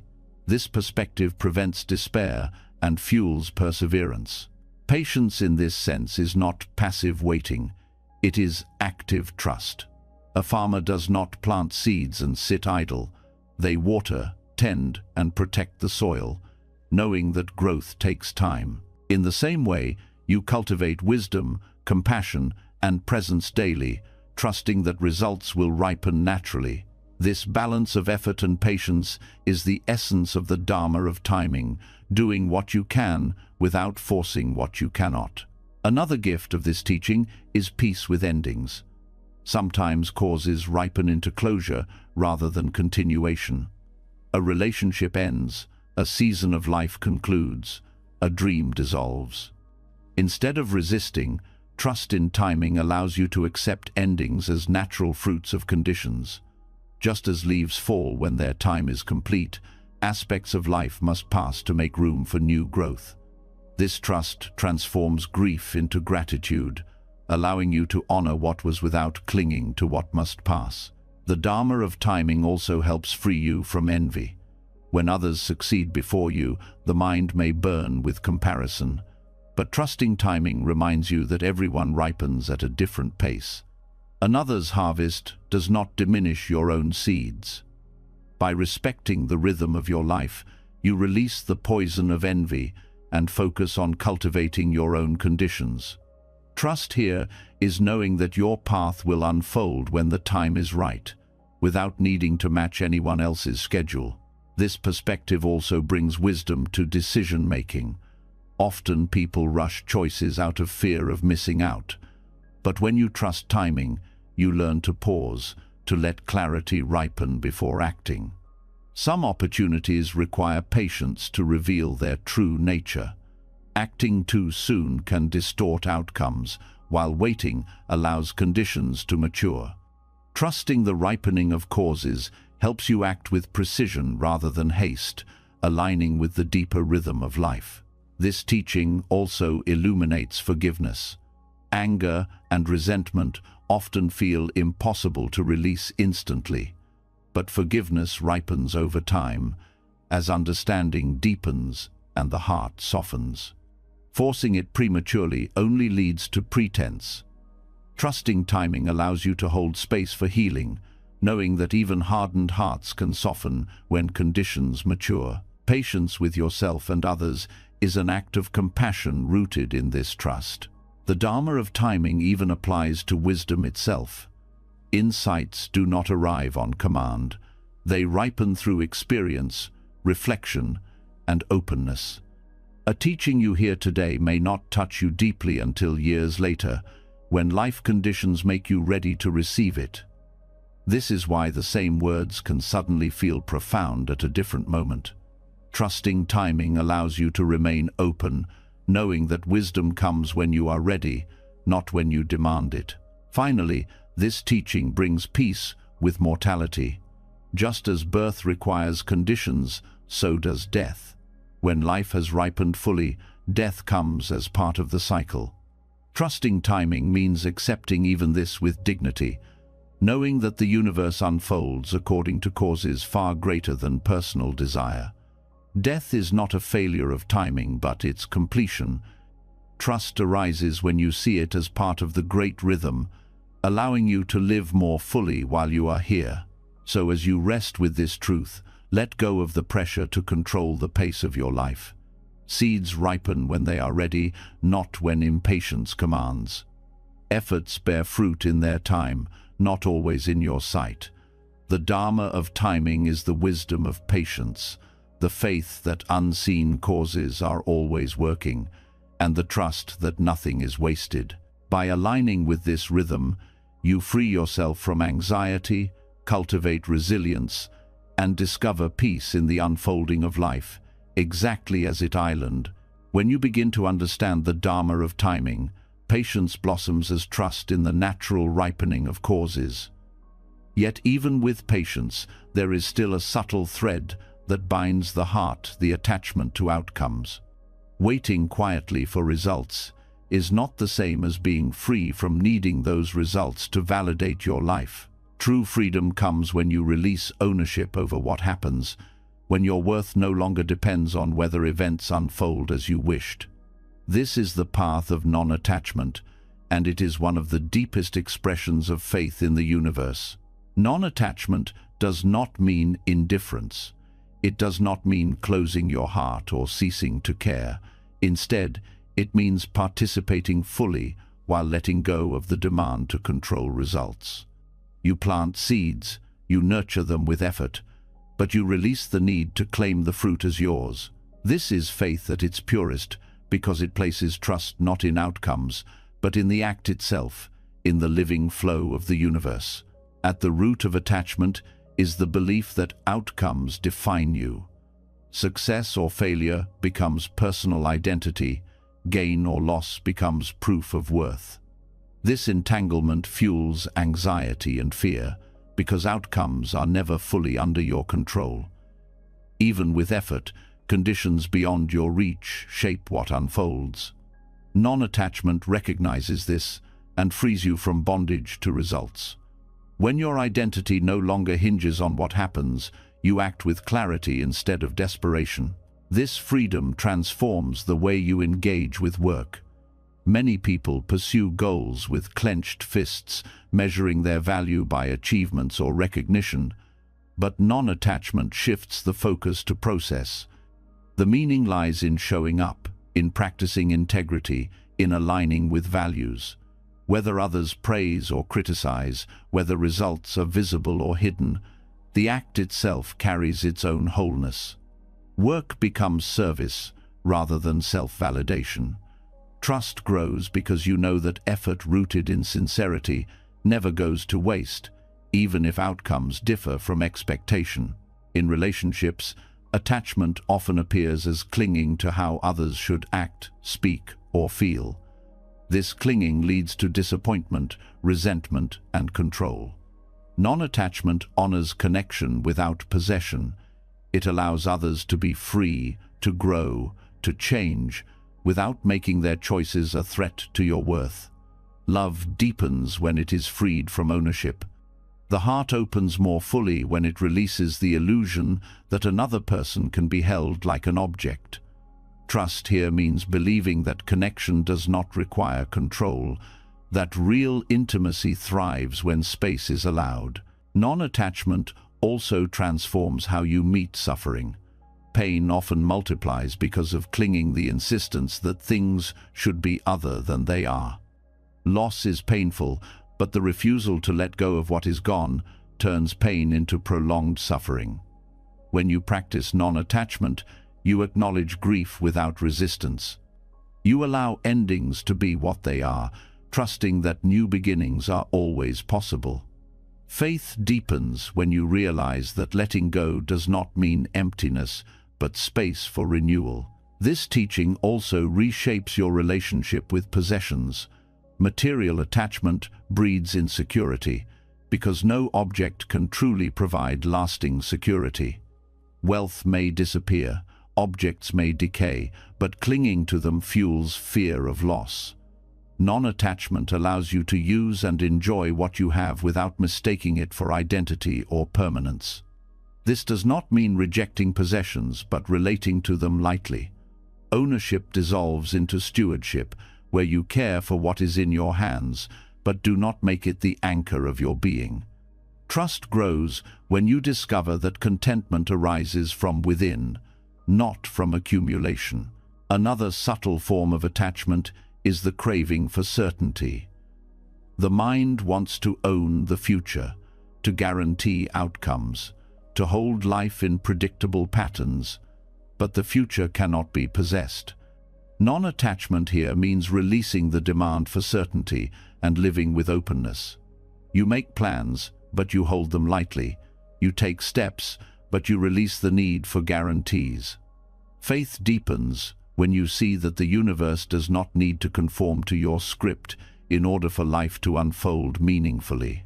Non-attachment also reveals a profound truth about identity. Much suffering comes from clinging to a fixed idea of self. I am this role, this status, this image. But the self is fluid, shaped by shifting conditions. When you cling to identity, you resist growth and change. Non-attachment allows the self to evolve freely. You no longer need to defend an image or control how others perceive you.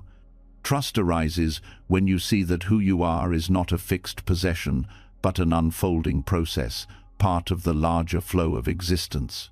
This teaching also heals perfectionism. Perfectionism is attachment to flawless outcomes, the belief that only perfect results justify effort. But perfection is an illusion, and chasing it breeds exhaustion. Non-attachment releases this demand, allowing you to act sincerely without fear of imperfection. Mistakes become teachers rather than threats. Trust deepens when you see that growth matters more than flawlessness, and that even imperfect steps contribute to the whole.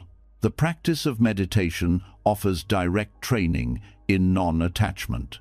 Thoughts and sensations arise and pass, but clinging to them creates turbulence.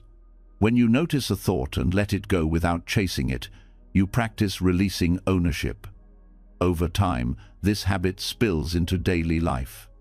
Emotions, outcomes, relationships, all can be met with openness rather than grasping.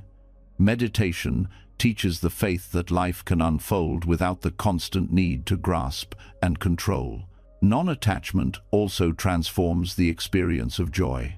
Many people fear happiness because they cling to it, desperate to make it last. This clinging often shortens joy, turning it into anxiety about its end. But when you practice non-attachment, joy is savored in the moment, without demanding permanence. It becomes richer precisely because it is allowed to pass naturally. Trust grows when you see that joy will come again, that life continually offers new moments of sweetness without needing to freeze them. This perspective also dissolves envy and comparison. Attachment to outcomes fuels comparison.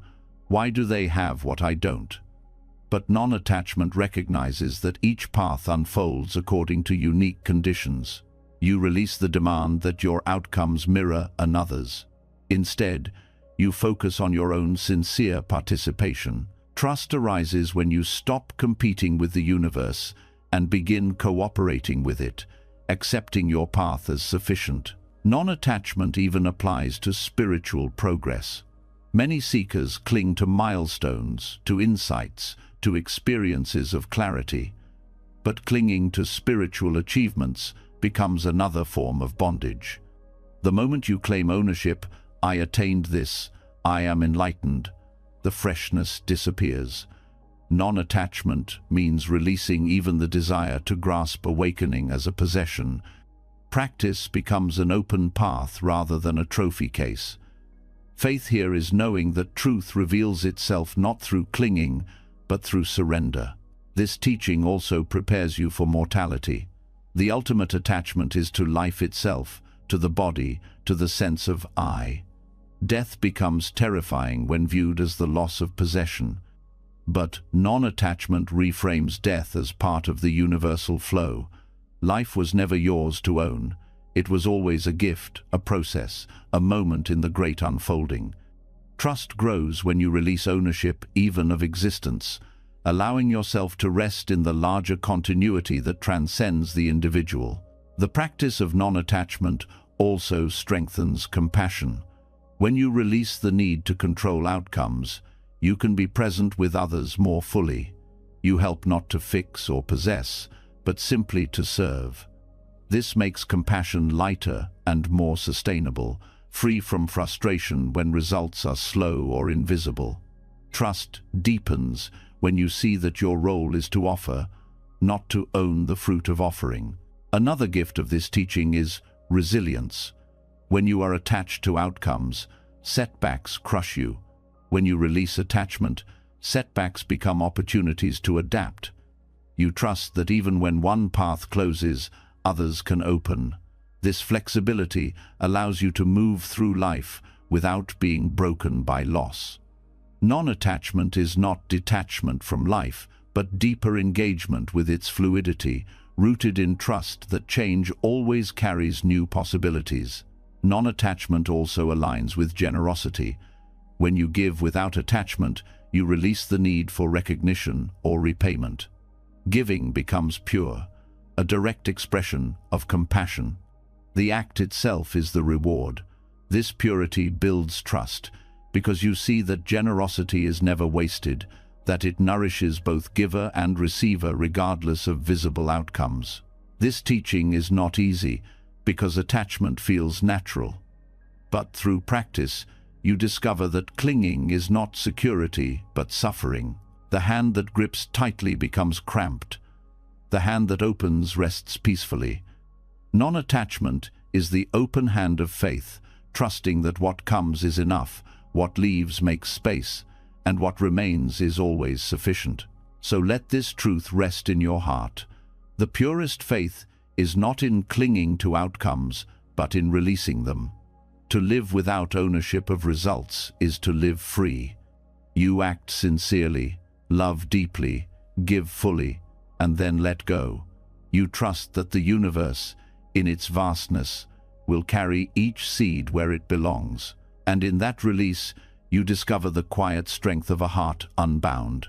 When non-attachment takes root, the heart becomes lighter, freer, and less bound by the weight of outcomes. Yet a deeper question begins to stir. What about the endless cycles of gain and loss, joy and sorrow, birth and death that still continue? Letting go softens suffering, but it does not erase the reality that life moves in circles.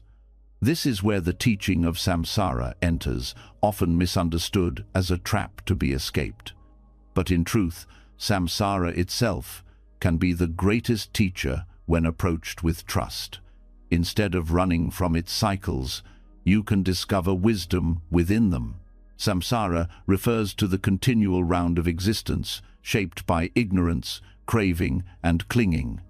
It is the repetition of patterns that create dissatisfaction, chasing what cannot last, resisting what cannot be avoided, clinging to what inevitably changes. Yet samsara is not an enemy imposed upon you. It is a mirror reflecting the habits of the mind. To see it as teacher means recognizing that every cycle of suffering carries within it the potential for awakening. The first lesson samsara teaches is the futility of grasping. Each time you cling to pleasure, it fades. Each time you chase achievement, the satisfaction is temporary. Each time you try to freeze life, it slips away. The repetition itself reveals the truth. Clinging cannot bring lasting peace. This recognition is not despair, but liberation.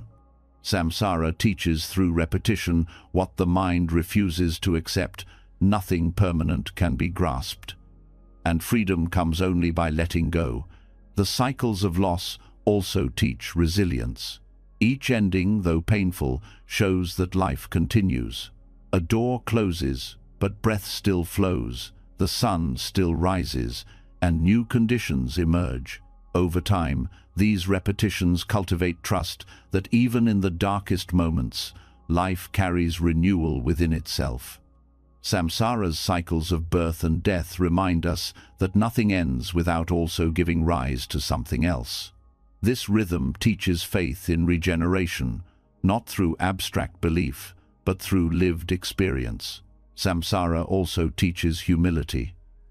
The mind often believes it can outwit suffering, that if only the right strategy or possession is found, dissatisfaction will end. But cycles repeat, exposing the limits of control. This humbles the ego and invites surrender. Humility here is not defeat, but wisdom, the wisdom of seeing that control cannot stop the wheel, but awareness can transform your relationship to it.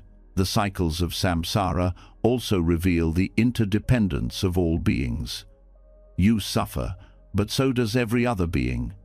You experience loss, and so does everyone else. Samsara becomes a teacher of compassion when you realize suffering is not yours alone. It is a shared condition of existence. Trust deepens when you see that your struggles connect you to others, not isolate you. Compassion becomes the bridge across the shared cycles of birth and death, gain and loss. Another lesson of samsara is impermanence in motion. While impermanence is a principle, samsara shows it in action. Happiness fades, pain changes, conditions evolve. Instead of resisting, you can trust this motion, knowing that nothing you endure will last unchanged. This trust reduces fear. When pain arises, you know it will pass. When joy arises, you savor it without clinging. Samsara trains the mind to live fully in flux without being crushed by it. Samsara also teaches the consequences of actions. Each cycle reflects patterns. You repeat anger leading to conflict, greed leading to dissatisfaction, kindness leading to connection. Life shows you again and again how causes produce effects. This is not punishment but education. The wheel turns until the lesson is learned. Trust grows when you see samsara not as cruelty, but as a teacher offering the same truth until you understand it. This perspective transforms the meaning of suffering. Instead of seeing pain as meaningless, you recognize it as guidance. Pain points to where clinging persists, where illusions remain. Each discomfort becomes an invitation to release attachment, to deepen awareness, to cultivate compassion. Samsara teaches not by comfort but by friction, shaping wisdom in the fires of experience. To trust samsara is to see suffering not as failure but as the path itself. Samsara also reveals the importance of mindfulness. When you move through cycles unconsciously, patterns repeat endlessly. But when you bring awareness, repetition becomes revelation. You begin to notice, every time I cling, I suffer.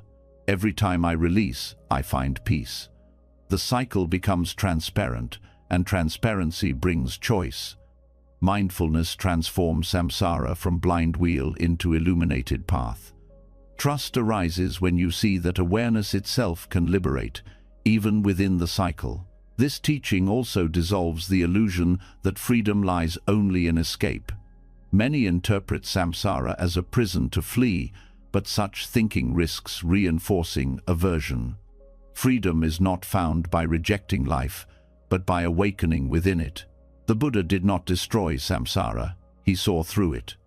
By seeing its patterns clearly, he became free from their bondage. This shows that liberation is not elsewhere, but here, within the very cycles that once bound you. Trust grows when you realize that awakening is possible, even in the midst of samsara's turning. Samsara also teaches the preciousness of human life. The wheel includes many states: joyful, painful, blissful, tormented. Human existence, with its balance of suffering and possibility, offers the unique chance to awaken. If life were only bliss, you might never question clinging. If it were only pain, you might drown in despair. The mixture creates fertile ground for wisdom. To see this is to trust the gift of being alive now, with the opportunity to learn and transform. This perspective also reshapes your relationship to repetition itself. Many people feel trapped by recurring struggles, returning to the same mistakes, facing the same disappointments. But samsara shows that repetition is not meaningless. It is the classroom of the soul. Each cycle gives another chance to respond differently, to bring more awareness, to loosen clinging further. Instead of despairing at repetition, you can view it as practice. Trust deepens when you realize that each turn of the wheel is an opportunity to grow. Samsara also teaches the necessity of compassion for yourself. The cycles are not broken instantly. Habits run deep. Illusions take time to dissolve. If you condemn yourself for repeating patterns, you only reinforce suffering. But when you meet your own cycles with patience and compassion, you create the space to change. Trust in samsara as teacher means trusting that even setbacks are part of learning, that each stumble can be woven into wisdom. The cycles also reveal the truth of interconnected karma. Your actions ripple outward, affecting others, just as their actions affect you. Samsara teaches that suffering is rarely individual, it is collective. Trust deepens when you see that healing is not only personal but communal. Acts of kindness, forgiveness, and justice shift the wheel not just for yourself but for many. This transforms how you view responsibility, not as burden but as opportunity to influence the web. Samsara further reveals the futility of seeking permanent refuge in external conditions. Wealth, relationships, health, status, all are subject to the wheel. To cling to them as ultimate refuge ensures disappointment. Samsara teaches that true refuge must be internal awareness, compassion, wisdom. These are not destroyed by the wheel, they illuminate it. Trust arises when you stop seeking permanence outside and cultivate stability within. Another lesson is the acceptance of paradox. Samsara is suffering, yet it is also the path to liberation. Without cycles, there would be no chance to awaken. Without impermanence, there would be no possibility of transformation. Samsara embodies both bondage and freedom, depending on how it is met. To trust samsara is to hold this paradox without fear, to see the very thing that binds as also the teacher that frees. This teaching also transforms how you view mortality. Death is not the end, but part of the cycle. Birth and death are two movements of the same wheel. Fear of death arises from attachment, but samsara shows that death is woven into life's rhythm. Each ending makes space for new beginnings. Trust deepens when you see death not as enemy but as teacher, reminding you of impermanence and urging you to live fully now. Finally, samsara teaches the power of practice itself. Without awareness, the wheel grinds endlessly. With practice, the wheel becomes transparent. Each cycle becomes a lesson, each suffering a doorway, each repetition an opportunity. Trust in the universe grows because you see that even suffering serves a purpose when met with awareness. The wheel does not exist to torment you but to awaken you, so let this teaching rest in your heart. Samsara is not simply a trap to flee but a teacher to trust. Its cycles are mirrors, showing where clinging binds and where wisdom can arise. Each turn of the wheel carries lessons in impermanence, compassion, humility, and resilience. When you stop fearing samsara and begin listening to it, you discover that even in suffering, the universe is guiding you toward freedom. And in that trust, the wheel itself becomes the path. When samsara is understood not as punishment but as teacher, the cycles of joy and sorrow become guides rather than prisons.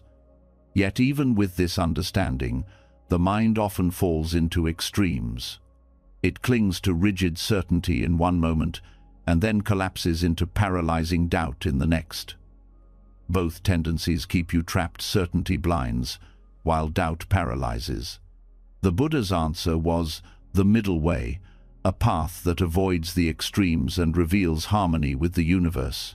To walk this way is to trust not in fixed positions, but in balance itself, a trust that grows from openness rather than control. The middle way is not a compromise between opposites, but a deeper freedom that transcends them.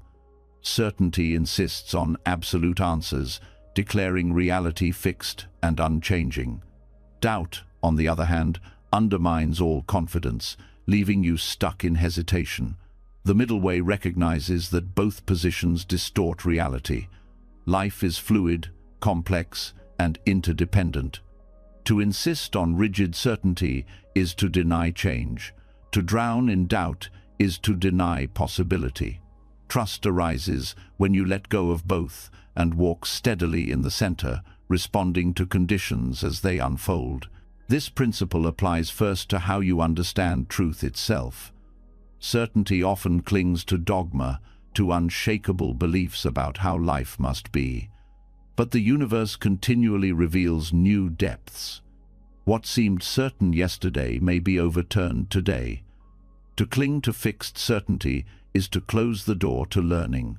Doubt, however, refuses to trust any path, endlessly questioning without ever committing. The middle way honors inquiry while also allowing practice. It balances openness to learning with the trust to act. This balance itself is an act of faith, a faith that wisdom deepens not by grasping at answers, but by walking steadily in presence. The middle way also shapes how you relate to pleasure and pain. Certainty clings to pleasure as the ultimate good, seeking endless indulgence, while doubt despairs at suffering, convinced it means failure. But both extremes distort reality. Pleasure and pain are natural aspects of life, neither permanent nor defining. To walk the middle way is to meet both without clinging or aversion, to trust that neither is final. This trust allows you to live fully without being enslaved by craving or fear. In daily life, extremes appear constantly. One moment the mind insists, "I know exactly how things should be," and the next it whispers, "Nothing matters, I can't trust anything." Both are traps. The middle way teaches you to pause, to breathe, to act without clinging to either extreme. This requires humility, the willingness to admit you do not know fully, and courage, the willingness to move forward anyway. Trust arises when you rest not in extremes, but in the openness of balance. This principle also applies to relationships. Certainty in relationships often appears as control, expecting others to act according to your script. Doubt appears as insecurity, never trusting the other's love or loyalty. Both extremes suffocate connection. The middle way allows space. You trust without demanding guarantees. You love without needing control. Balance here fosters intimacy rooted in freedom rather than fear. Trust deepens when both partners are allowed to be themselves, changing and growing, without being trapped in extremes of possession or suspicion. The middle way also transforms how you approach goals. Certainty demands perfection, insisting that everything must go as planned. Doubt undermines effort, whispering that nothing will succeed. Both extremes create suffering. The middle way recognizes that effort matters, but outcomes remain uncertain. You act with sincerity, you adjust as conditions change, and you release the demand for control. This balance allows persistence without rigidity, faith without naivety. Trust arises when you walk this steady path, honoring both effort and impermanence. In spiritual practice, the middle way is vital. Some practitioners cling to certainty, believing they have attained final truth, while others drown in doubt, questioning the value of practice itself. Both hinder awakening. The middle way encourages practice without attachment to results, trust in the process without clinging to conclusions. You sit in meditation not to reach an imagined end, but to meet this moment fully.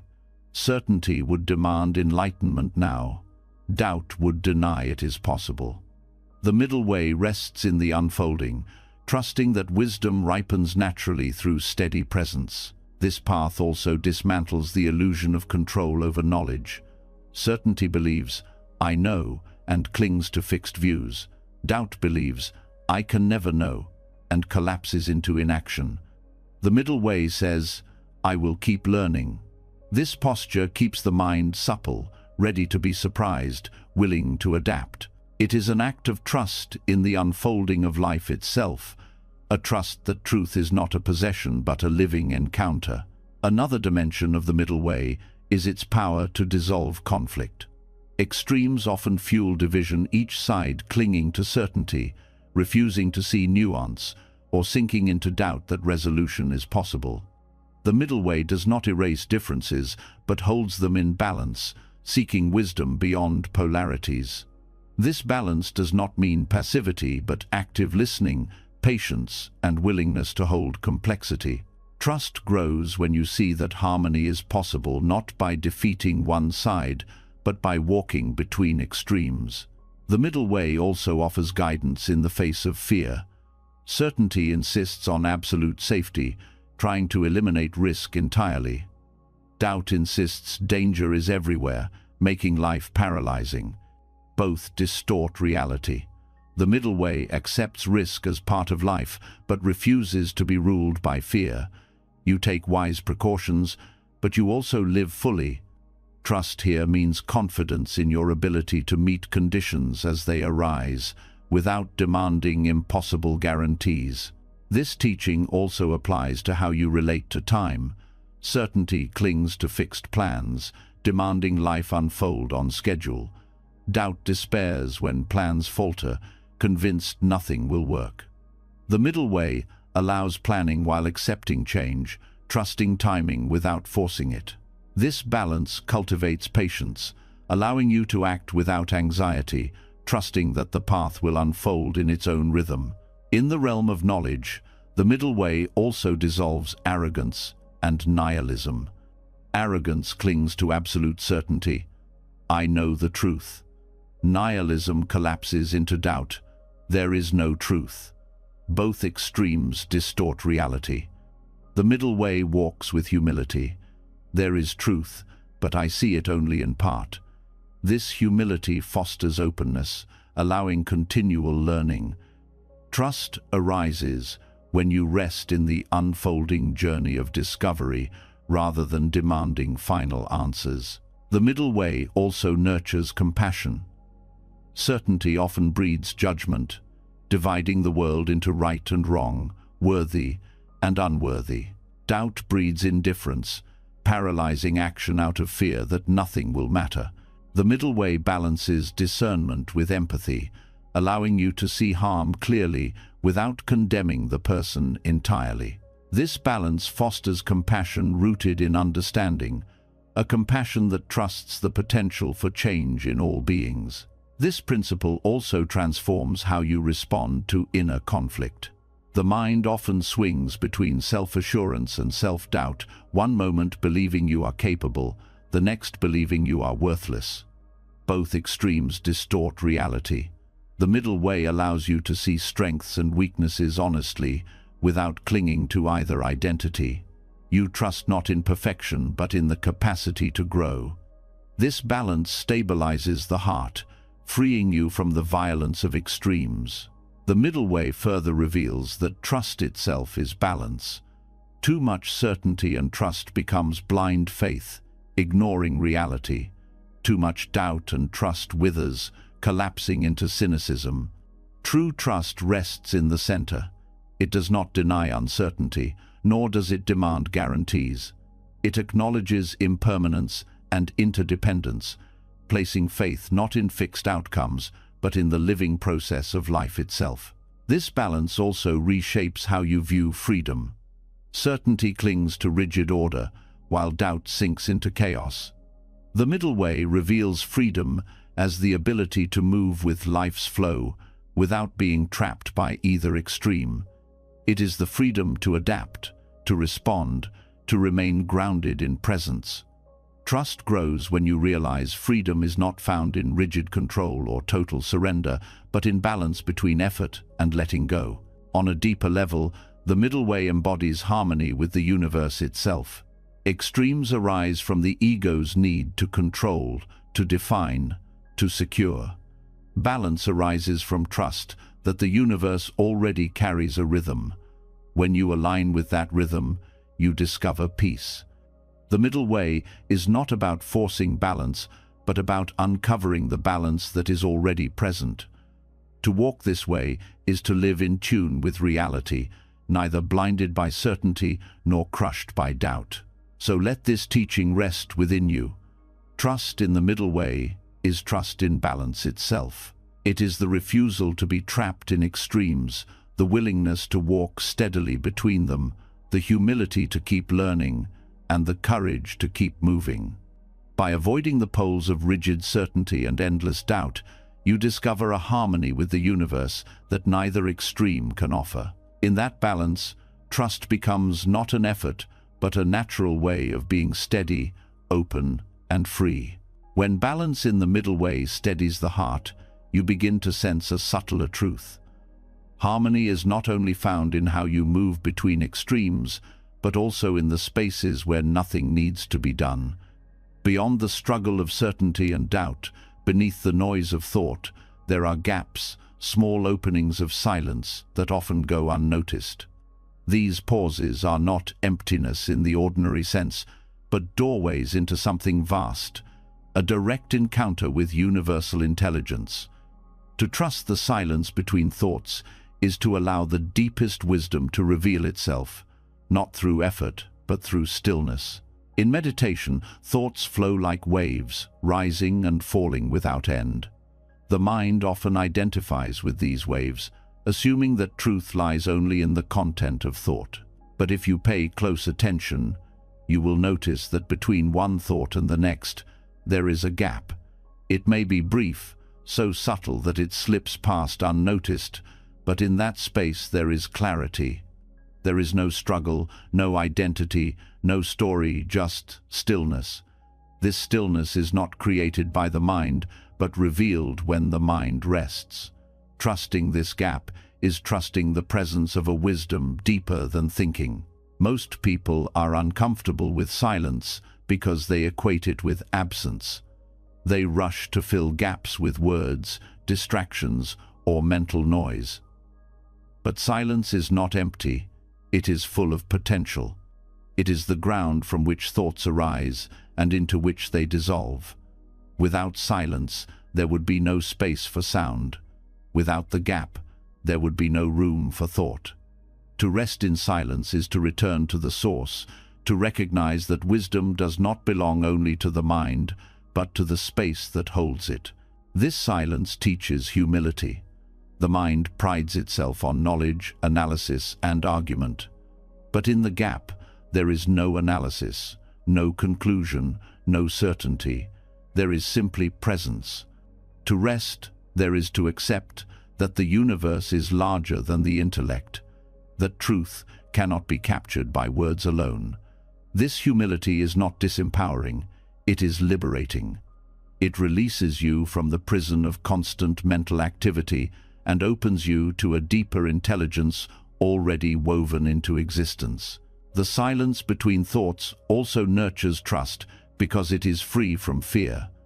Fear arises in stories the mind tells about what could happen, what might go wrong, what has been lost. In the gap, none of these stories exist.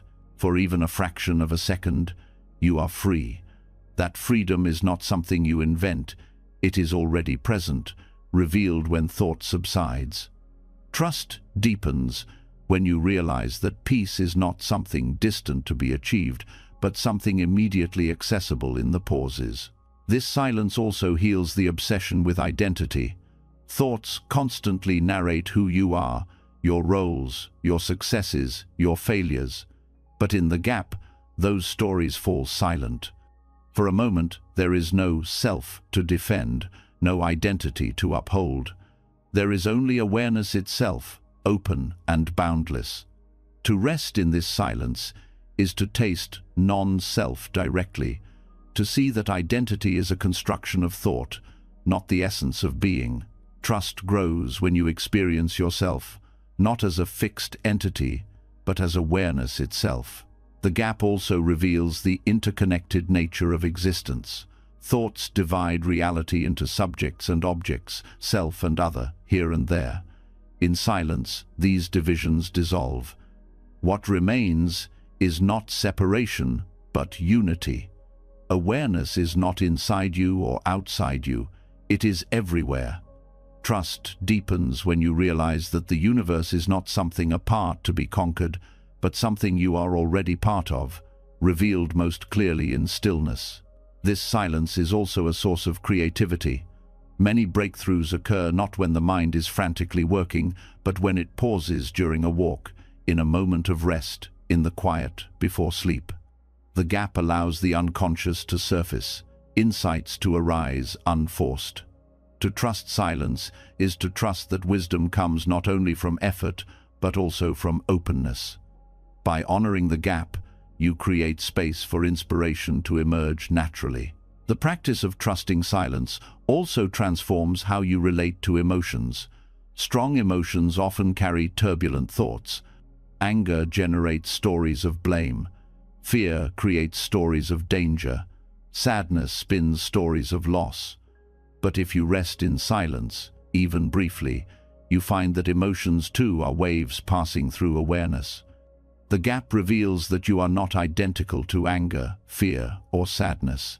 They arise, they fade, but awareness remains. Trust grows when you see that even intense emotions cannot overwhelm the stillness that holds them. Silence also trains patience. The mind seeks answers instantly, but silence teaches waiting. In the gap, there is no rush, no urgency, no demand for resolution. You rest, and in resting, clarity ripens naturally. Just as fruit matures in its time, wisdom blossoms in silence. Trusting this process frees you from impatience, allowing you to meet life without grasping for immediate answers. The gap between thoughts also mirrors impermanence. Every thought arises and passes, leaving silence in between. Observing this rhythm teaches that nothing is permanent, not even suffering. The silence reveals continuity beneath change, a steady presence that holds all fluctuations. Trust arises when you recognize that beneath the turbulence of life, awareness remains unshaken. This silence can also be practiced in daily life. Between one breath and the next, pause. Between one action and the next, rest briefly in stillness. Even amidst busyness, micro gaps appear waiting at a stoplight, sipping tea, listening to a friend. These moments are not wasted time, but invitations to return to the source. By honoring them, you train the mind to trust stillness rather than constant activity. The silence between thoughts also reveals the nature of freedom. Freedom is not the ability to control every condition, but the ability to rest in awareness regardless of conditions. In the gap, you experience freedom directly, not freedom to do anything, but freedom from needing to do anything. This freedom is the essence of trust, because it shows that peace is not dependent on external circumstances, but on your willingness to rest in silence. Many traditions describe silence as the language of the universe. Words divide, but silence unites.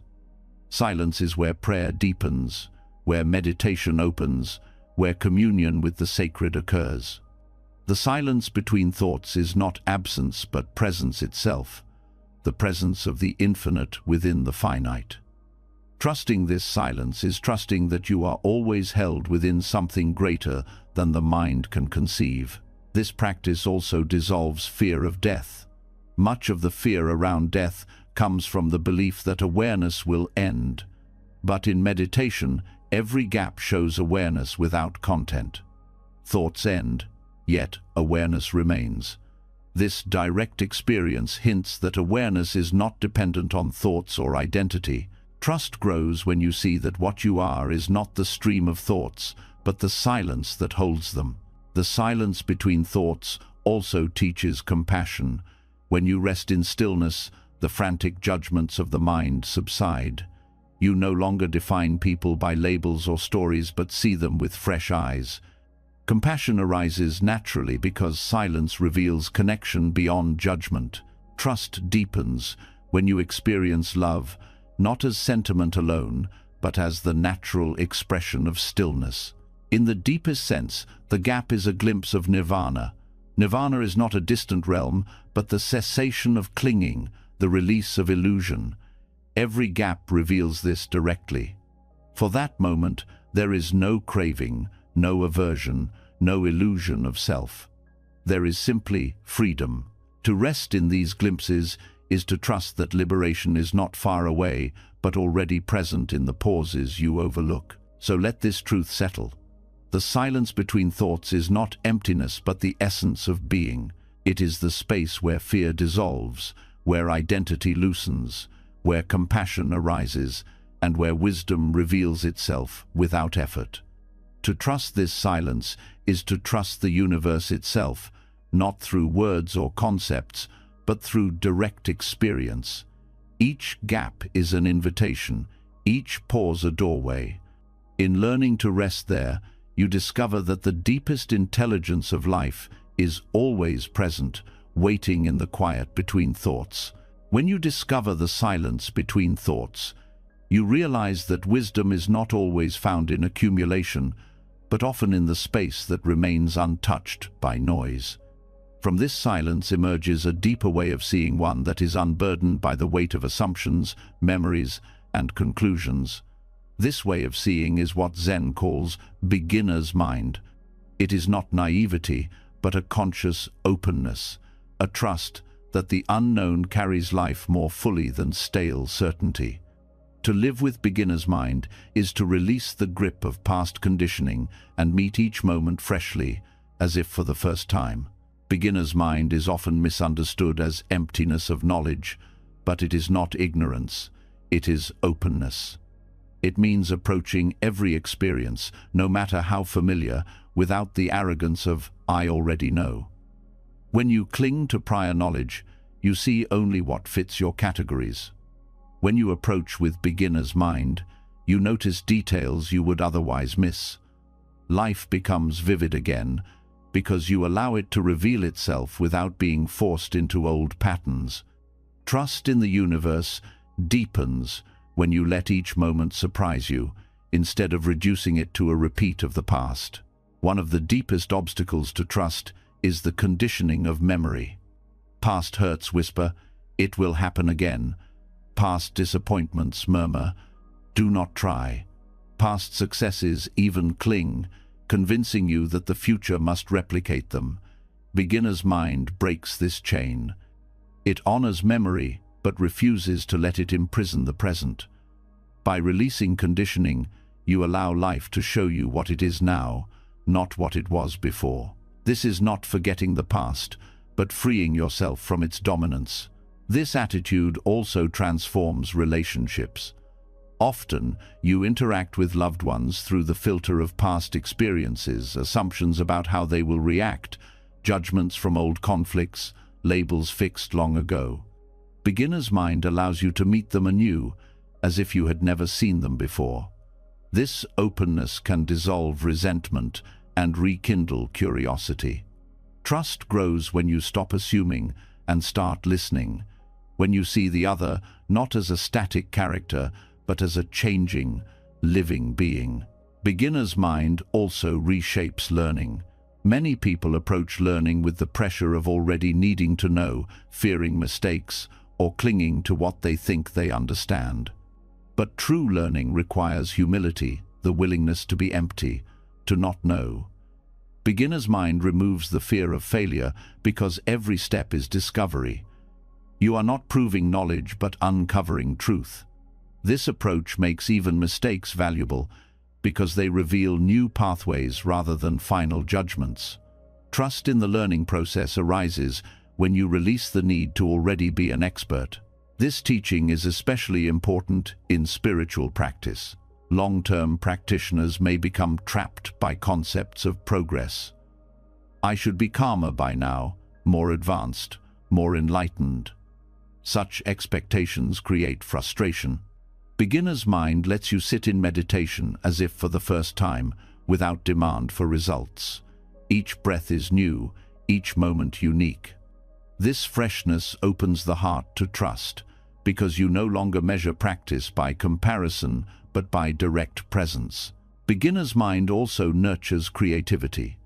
When you cling to formulas or past successes, creativity stagnates. But when you approach a blank page, a canvas, or a challenge with beginner's mind, new possibilities emerge. You do not assume the path, you explore it. Many great artists and thinkers speak of returning to a childlike wonder, where curiosity is untainted by cynicism. Trust in creativity grows when you allow the unknown to guide you, rather than confining it within what you already know. This teaching also dissolves the rigidity of identity. The self often clings to fixed labels. I am this kind of person. I cannot change. I always fail at this. These labels are nothing but accumulated conditioning. Beginner's mind opens the door to transformation. It allows you to see yourself not as a finished product, but as an ever-unfolding process. Trust deepens when you stop clinging to stories about who you are and allow yourself to be new, to evolve, to surprise even yourself. In daily life, beginner's mind reveals beauty where you least expect it. A walk down the same street becomes alive with details you previously ignored: the texture of bark, the pattern of light, the sound of wind. Familiarity dulls perception, but beginner's mind restores it. This freshness is not fantasy, it is reality seen without the filter of habit. Trust grows when you realize that life is always offering richness, if only you allow yourself to see it. Another gift of beginner's mind is the softening of judgment. The conditioned mind quickly categorizes good or bad, success or failure, right or wrong. Beginner's mind suspends these judgments. It asks, "What is this?" rather than declaring, "I already know." This openness creates space for compassion, for understanding, for patience. Trust arises when you no longer imprison life in categories, but allow it to reveal its complexity. Beginner's mind also prepares you for uncertainty. The future is unknown, and the conditioned mind fears this. It clings to plans, to expectations, to the illusion of certainty. Beginner's mind welcomes the unknown because it has already released the need to predict. It says, "This is new, let's see." This openness transforms fear into curiosity. Trust deepens when you realize that the unknown is not a threat, but the very space where life unfolds. This way of being also dissolves arrogance. Knowledge can create pride, making you believe you see more clearly than others. Beginner's mind humbles you, reminding you that no matter how much you know, the universe remains vast. Each moment holds mysteries beyond comprehension. This humility is not weakness, but strength, because it keeps you open to learning. Trust grows when you stop clinging to the illusion of mastery and embrace the endlessness of discovery. Beginner's mind also transforms conflict. Arguments often arise from rigid positions, certainty that you already know the other's intentions or that your view is absolute. When you bring beginner's mind, you enter with openness. Perhaps I don't see everything. Perhaps there is more to learn. This attitude softens defensiveness and allows dialogue. Trust deepens when you meet conflict, not with stubbornness but with curiosity. In practice, cultivating beginner's mind requires awareness of habit. Notice when you dismiss an experience as ordinary, when you assume you already understand, when you repeat judgments automatically. In that moment, pause. Ask, what if I don't know? What if this is new? This simple shift opens perception. It does not erase knowledge but prevents it from closing doors. Each pause becomes an invitation to see freshly. This teaching also applies to aging. As people grow older, they often cling more tightly to identity, assuming that growth belongs only to the young. Beginner's mind dissolves this illusion. It shows that freshness is not tied to age, but to attitude. A child may approach life with openness, but so can an elder who refuses to let conditioning harden perception. Trust deepens when you realize that wonder is always available, no matter your years. Beginner's mind even reshapes how you relate to suffering.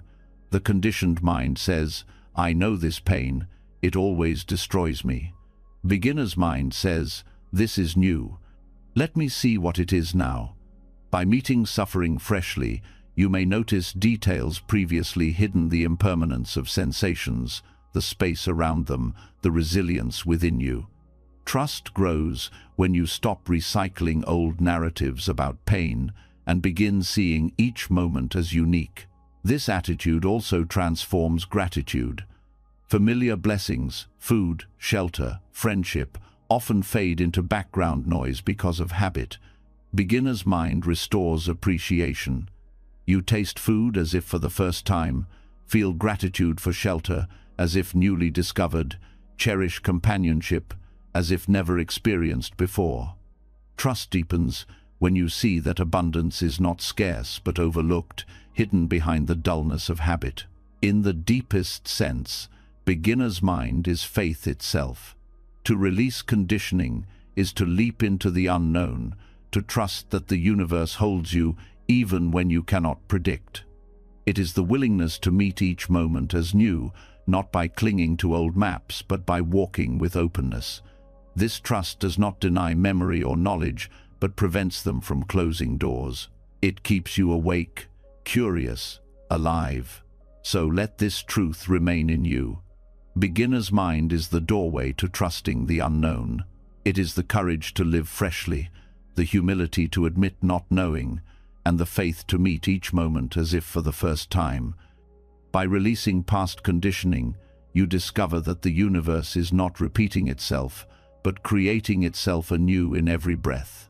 And in that freshness, trust becomes not effort, but the natural state of being awake.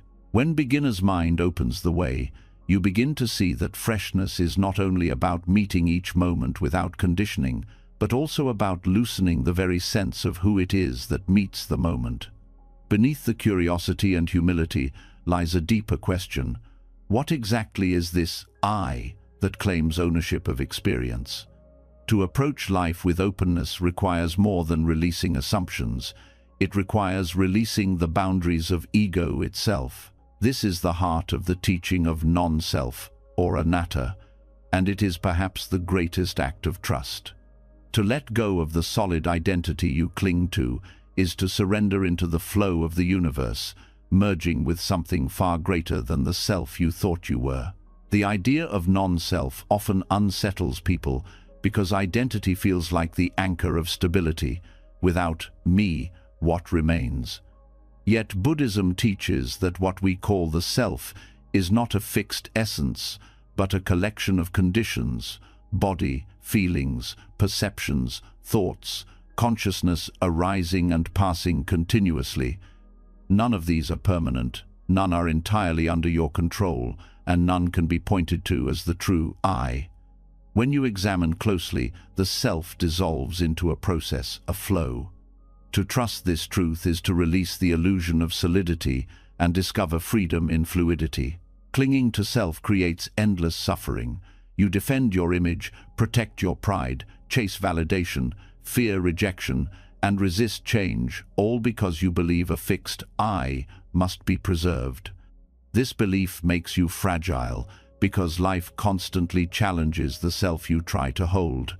A single insult threatens identity, a single failure feels like destruction, a single change destabilizes your ground.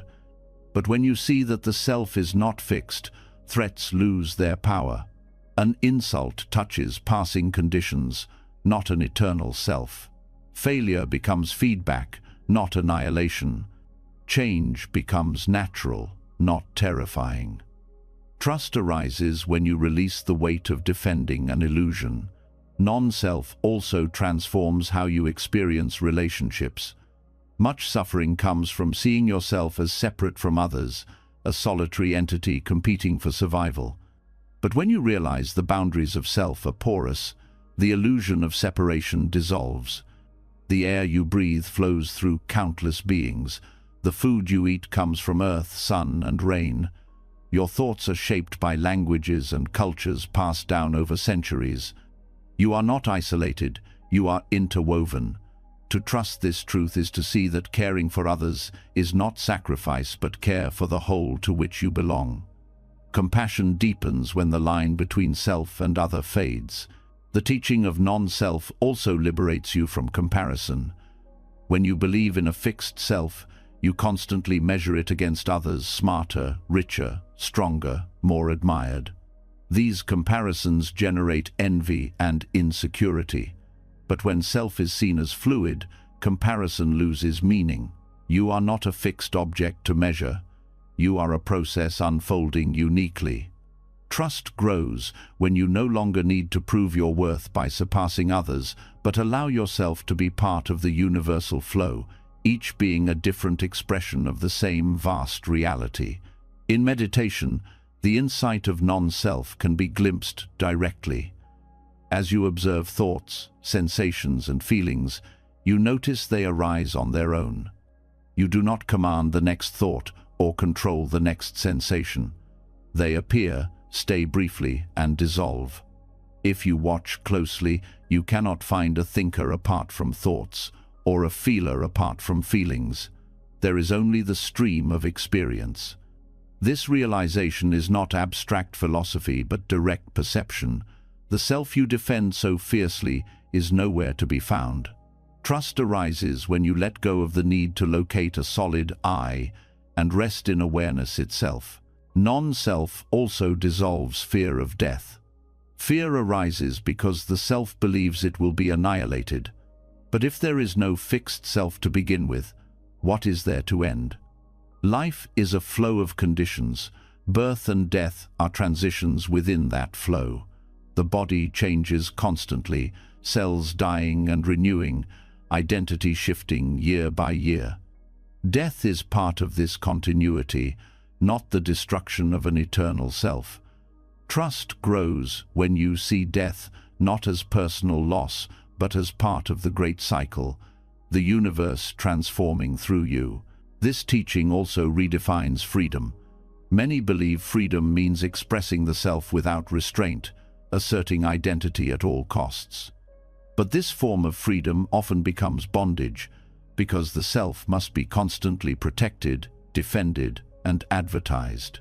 Non-self reveals a deeper freedom, the freedom from self. When you stop clinging to identity, you are no longer imprisoned by its demands. You can act fluidly, compassionately, authentically, without needing to prove or defend. This freedom is not the assertion of self, but liberation from it. The practice of non-self also cultivates resilience. When setbacks occur, the ego feels crushed, interpreting events as personal failures. But when you release ego boundaries, setbacks are simply changing conditions. They are part of the flow, not attacks on identity. This perspective allows you to adapt with flexibility, to rise again without carrying the burden of wounded pride.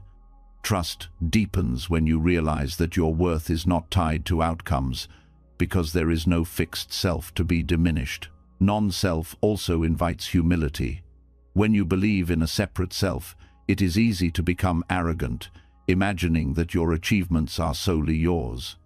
But when you see how interdependent life is, you recognize that every success is the fruit of countless causes, teachers, communities, nature, chance. This humility does not belittle you but grounds you in gratitude. Trust arises when you see that you are not carrying life alone, but participating in a vast web of support. Another gift of this teaching is the release of shame. Shame clings to a fixed self. I am bad, I am broken, I am unworthy. But when you see that self is not fixed, shame loses its hold. Mistakes are not proof of a flawed identity, but conditions that can change. Non-self reveals that you are not frozen in your worst moments. You are fluid, capable of renewal. Trust grows when you see that no mistake defines you permanently, because there is no permanent self to define. Non-self also reshapes how you view morality.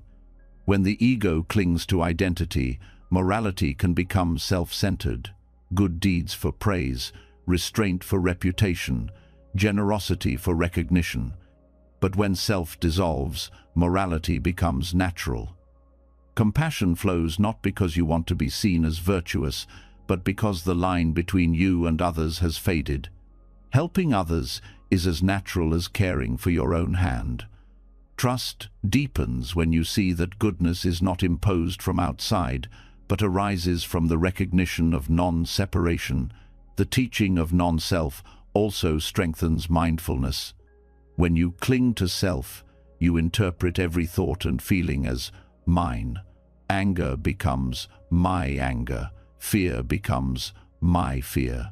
But when you see that these are conditions arising and passing, you can observe them with less entanglement. Anger is simply anger. Fear is simply fear. They are not possessions. This detachment allows you to respond skillfully rather than react blindly.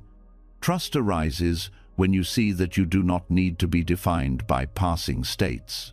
This perspective also deepens trust in the universe itself. The ego clings to self as if survival depends on it, but in truth, life has always carried you. Breath flows without command, the heart beats without effort, the earth spins without your control. To release self is to recognize that the universe sustains you even without your grasping. Trust becomes natural when you see that existence is not dependent on the illusion of self, but thrives in the absence of it. Non-self also transforms love. Ego-based love clings, possessing the other, fearing loss, demanding reassurance. But love rooted in non-self is spacious, free of ownership. It allows the other to grow, to change, to be free. This love is not diminished by impermanence because it is not based on possession. It is love as openness, as compassion, as participation in the same flow of life. Trust grows when you love without chains, when you allow love to be an expression of connection rather than ownership. On a deeper level, non-self reveals the ultimate trust, merging with the universe's flow. As long as you cling to self, you resist, trying to carve out a separate territory of control. But when you let go, you discover that the flow itself carries you. Life is not against you, but through you. Every breath, every heartbeat, every thought is part of the universe moving. To trust this is to surrender the illusion of isolation and rest in belonging. So let this truth settle in your heart. Non-self is not loss but liberation. It is the release of ego boundaries, the softening of separation, the merging with the flow of existence. To practice non-self is to trust completely, to let go of the illusion of I, and discover the vastness that has always held you. In that release, fear dissolves, compassion expands, and trust becomes the natural state of being boundless, fearless, and free. When the boundaries of self dissolve, a new clarity arises. The world you experience is not separate from you. The struggles you meet, the patterns you resist, the lessons you encounter, these are not random events dropped upon you from outside. They are reflections, mirrors that reveal what lives within. This is not superstition, but a deeper understanding of interconnection. To trust the universe is to trust that every challenge and every joy shows you something about your own heart. By learning to see the world as mirror, you discover that life itself is a teacher, endlessly reflecting your inner states until you are ready to grow through them. The idea that the universe reflects your inner world can be unsettling at first. It suggests that what you resist externally may actually be rooted within, that the conflicts you face are not just about others, but also about the unexamined parts of yourself. Yet this is the very reason the teaching holds power. Instead of blaming, resenting, or resisting circumstances, you begin to ask, what does this reveal about me? What is this moment teaching? Trust grows when you shift from seeing life as an adversary to seeing it as a mirror of awakening. One way this reflection reveals itself is through relationships. The traits that irritate you most in others often highlight the parts of yourself you deny or reject. Anger at someone's arrogance may uncover hidden pride within yourself. Frustration at another's laziness may expose your own fear of rest or need for constant productivity. When you learn to read these reflections, relationships stop being endless sources of conflict and become opportunities for self-understanding. The universe uses others as mirrors to show you what remains unhealed within. Trust deepens when you realize these encounters are not punishments, but invitations to grow. Challenges in life also mirror inner states. When you feel trapped in cycles of failure, it may reflect hidden beliefs about unworthiness. When opportunities continually pass you by, it may mirror fear of stepping fully into your power. The world reflects back the assumptions you carry, not as cruelty but as lessons. By recognizing the reflection, you can shift within, changing the very conditions that shape your outer life. This is not blame but empowerment, the trust that your inner transformation ripples outward through the web of existence. The mirror also reveals itself through recurring patterns. When the same struggles return again and again, it is not because the universe is against you, but because the lesson has not yet been learned. The repetition is not punishment, but persistence. Life continues to present the reflection until awareness dawns. Trust deepens when you see that cycles exist to teach, not to torment. Each recurrence is an opportunity to meet the same mirror with greater wisdom, to shift your response, and to break the cycle. The concept of the universe as mirror also softens judgment. When you see another's suffering, instead of dismissing it, you recognize your own vulnerability reflected back. Their pain becomes a reminder of your shared humanity. When you see kindness in others, it reflects the same potential within yourself. This recognition cultivates compassion because you no longer view others as entirely separate. Trust grows when you realize that what you see in others always carries a thread of yourself. The mirror does not only reflect challenges but also strengths. When you feel inspired by another's courage, it reflects the courage within you, waiting to be expressed. When you admire someone's compassion, it mirrors your own capacity for love. Life continually shows you not only what you must heal, but also what you already hold. To trust the universe as mirror is to trust that every encounter carries meaning, sometimes a challenge, sometimes a confirmation, always an opportunity to see yourself more clearly. This teaching also shifts how you view adversity.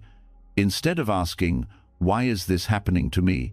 you begin to ask, "What is this showing me about myself?" Illness, loss, setbacks, all can become mirrors. Illness may reflect neglected self-care. Loss may reveal attachment. Setbacks may uncover fear or lack of trust. These events are painful, but within them lies guidance. The mirror does not soften reality, but illuminates it, revealing where growth is needed. Trust grows when you see adversity not as senseless chaos, but as a form of reflection, guiding you toward wisdom. In meditation, this teaching becomes even clearer. The thoughts and emotions that arise are mirrors of your inner world. Anger, fear, desire, joy all surface from within, reflecting habits and patterns. By observing them without judgment, you begin to understand the inner forces shaping your life. Meditation shows you that the mirror is not only outside but inside, in every arising thought and feeling. Trust deepens when you stop fearing these reflections and begin learning from them. The mirror also reveals the illusions of ego. When you seek recognition, the universe may withhold it, showing your dependence on validation. When you cling to control, the universe may disrupt your plans, reflecting your resistance to letting go. These mirrors expose the ways the ego distorts perception. Instead of condemning them, you learn to thank them, because they reveal the exact places where freedom can arise.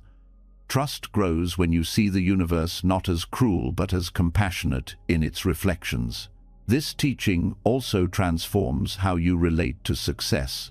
When life flows smoothly, it reflects inner harmony. Instead of clinging to success or fearing its loss, you can see it as a mirror of alignment. The lesson is not to attach to it, but to recognize the conditions that created it: balance, effort, openness, and to continue cultivating them. Trust deepens when you see success not as luck, but as reflection, reminding you of your inner capacity. The mirror principle also extends to collective life. The conflicts, injustices, and crises in society reflect shared human patterns: greed, fear, ignorance, but also resilience, compassion, and creativity. When you witness collective suffering, it mirrors the unresolved patterns of humanity. When you witness collective kindness, it mirrors the goodness that still exists.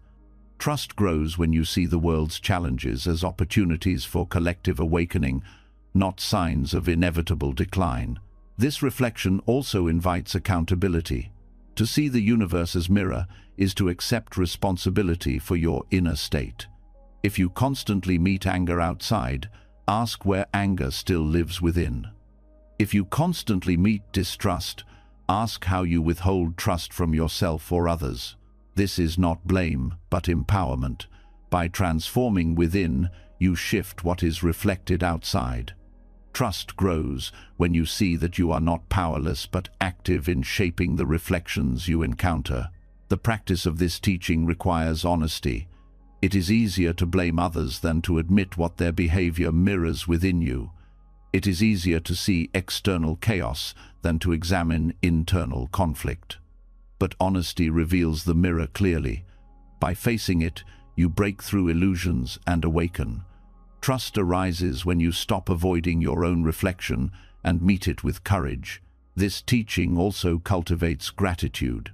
Even painful reflections become blessings when you see them as guides. The difficult person who triggers your anger is showing you where patience is lacking. The setback that frustrates you is showing where attachment still clings. Each reflection, however uncomfortable, becomes a teacher. Gratitude arises not only for joy but for the mirrors that challenge you. Trust deepens when you realize the universe reflects not to harm, but to guide. Over time, seeing the universe as mirror transforms how you live. Life becomes less about resisting circumstances and more about listening to them. Every moment becomes a dialogue, a conversation with existence itself. Instead of asking for life to change, you ask what it is showing. This shift replaces frustration with curiosity, resistance with openness. Trust grows naturally when you live in dialogue with the reflections life offers. In the deepest sense, the universe as mirror shows that there is no separation between inner and outer. The world reflects you because you are the world. The boundaries of self dissolve, and what you encounter outside is simply another expression of the same reality. To trust this is to live in harmony with existence, knowing that every reflection, however difficult, carries meaning. So let this teaching take root. The universe is not against you but reflecting you. Every challenge, every relationship, every moment reveals something about your inner state. By learning to see these reflections clearly, you grow in wisdom, compassion, and trust. The mirror is always present, waiting for you to look not with fear but with openness. And in that reflection, you discover that the universe has been guiding you all along. When you learn to see the universe as a mirror, reflecting your inner world through every encounter, you also begin to recognize that the ultimate reflection is mortality itself. Nothing reminds us of impermanence more directly than death, yet most people treat death as an intruder, something to avoid, deny, or fear. Buddhism teaches something radically different, that contemplating death is not morbid, but liberating. To face the inevitability of dissolution with open eyes is to discover a deeper trust that death is not the end of life, but a transformation, a return into the boundless flow of existence. Death contemplation begins with honesty. From the moment of birth, death is the one certainty. Everything else, health, wealth, relationships, status, remains uncertain. To deny this truth is to live in illusion, constantly surprised when endings come. To contemplate death is to align with reality, to see clearly that everything you cherish will change, that your body will one day fail, that this chapter of life will close. Yet within this sobering truth lies profound freedom. When you stop pretending permanence exists, you can finally live fully. Trust in transformation emerges when you realize that death is part of the same rhythm as birth. The body is not destroyed, but returned to the elements: water, earth, fire, air, recycling into new forms. Breath leaves one body to become part of the larger atmosphere, feeding life elsewhere. The atoms that make you are ancient, forged in the hearts of stars, and they will continue their journey long after this body dissolves. To trust death is to trust this continuity, to see that nothing is truly lost, only transformed. This contemplation also reshapes your relationship with fear. Fear of death often hides beneath countless anxieties: fear of failure, of illness, of loss, of the unknown. At their root, they are all fears of impermanence.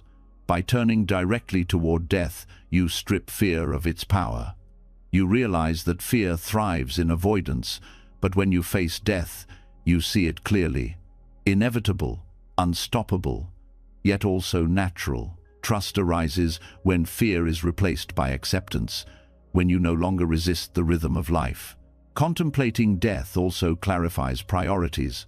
Much of human life is spent chasing possessions, status, or recognition, as if these will provide permanence.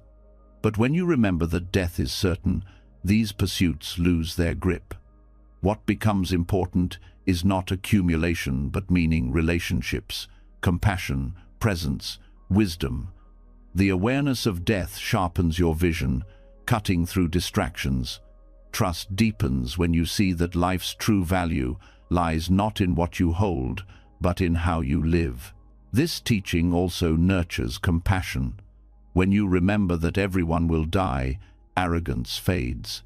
The person who angers you, the stranger you overlook, the loved one you cling to, all share the same destiny. Death equalizes, revealing shared vulnerability. This recognition softens judgment and deepens empathy. To contemplate death is to see yourself in every other being, to understand that all are walking the same path. Trust grows when you allow this awareness to expand into compassion for all life. Death contemplation also brings gratitude. Each breath, each moment, Each connection becomes precious when you know it will not last. Instead of taking life for granted, you savor it. The morning light, the sound of laughter, the warmth of friendship all shine brighter against the backdrop of mortality. Gratitude transforms ordinary moments into treasures. Trust deepens when you stop demanding permanence and start honoring the fleeting beauty of each day. This practice also dissolves attachment. Clinging arises from the belief that we can hold things forever, but death shows this is impossible. Every possession, every role, every relationship must eventually be released. To contemplate death is to prepare the heart to let go, not with bitterness, but with grace. Trust emerges when you see that letting go is not destruction, but the opening of space for new transformation. In meditation, reflecting on death can bring profound calm. By visualizing your own mortality, not in fear but in acceptance, you cut through illusion. You see the body as fragile, temporary, a vessel that will one day return to the earth. This reflection does not create despair but freedom. It frees you from the endless struggle to secure the insecure. Trust deepens when you rest in the truth that life and death are not enemies, but partners in the same dance. This practice also reshapes your relationship with time. When you deny death, you waste time in distraction, assuming endless tomorrows. But when you remember death, time becomes precious. You stop postponing love, forgiveness, or joy. You speak the words that matter, take the steps you have avoided, live with urgency tempered by peace. Trust arises when you stop waiting for life to begin and embrace the present as your only guarantee. Contemplating death also dismantles the illusion of control. Much suffering arises from the belief that you can manage every outcome, protect yourself from loss, or avoid endings. But death is the ultimate reminder that control is limited. To trust death is to accept that life cannot be mastered, only lived. This acceptance brings peace because you release the burden of impossible control and rest in the flow of conditions. Death also teaches equanimity. Just as birth was not chosen, death will come regardless of preference. To contemplate death is to cultivate balance, to meet both joy and sorrow with openness, knowing both will pass. This balance prevents despair in suffering and greed in joy. Trust deepens when you live in the middle, not clinging to one side or resisting the other, because you know both are temporary. This practice also reveals the preciousness of human life. Out of countless forms of existence, you have been born into a body and mind capable of reflection, compassion, and awakening. Death contemplation reminds you not to waste this rare opportunity. It urges you to cultivate wisdom and kindness while you can. Trust grows when you honor life as sacred, precisely because it is finite. The inevitability of death also transforms your view of legacy. Instead of clinging to possessions or monuments, you begin to see legacy as the ripples of your actions. The kindness you shared, the wisdom you offered, the compassion you embodied. These continue beyond death, not as possessions but as influences in the web of existence. Trust arises when you see that your life matters not by what you own, but by the seeds you plant in others. This contemplation also heals the fear of the unknown. Death is often feared because it cannot be fully understood. But Buddhism teaches that not knowing is not failure, it is openness. Just as you entered life without certainty, you will leave it the same way. To trust death is to trust the unknown, to rest in mystery without demanding guarantees. This surrender is the ultimate faith, the willingness to step into dissolution with openness rather than fear. Facing death also transforms how you support others. When loved ones near the end of life, fear and denial often dominate. But when you have contemplated death yourself, you can meet them with calm presence, offering acceptance instead of avoidance. You become a source of strength, helping others trust in transformation. This service is one of the highest expressions of compassion, walking with another into the mystery without fear. Contemplation of death also illuminates rebirth, not only in the literal sense across lifetimes, but in the continual renewal of life itself. Every moment carries death and birth. Cells die and renew, breaths end and begin, thoughts dissolve and arise. By seeing death as part of continuous transformation, you realize that life is not static but flowing. Trust deepens when you see that death is woven into life as a doorway to renewal, not as annihilation. Ultimately, death contemplation is the practice of living awake. To remember death is to live fully, to release clinging, to cherish each moment, to act with compassion, to forgive, to love. Death is not separate from life, but its most profound teacher. By contemplating it, you transform fear into trust, denial into gratitude, resistance into peace. So let this teaching rest within you. Death is not the end, but the ultimate transformation. To trust in death is to trust in life's rhythm, the inevitability of dissolution, and the certainty of renewal. When you release fear and accept mortality, you discover freedom, courage, and deep peace.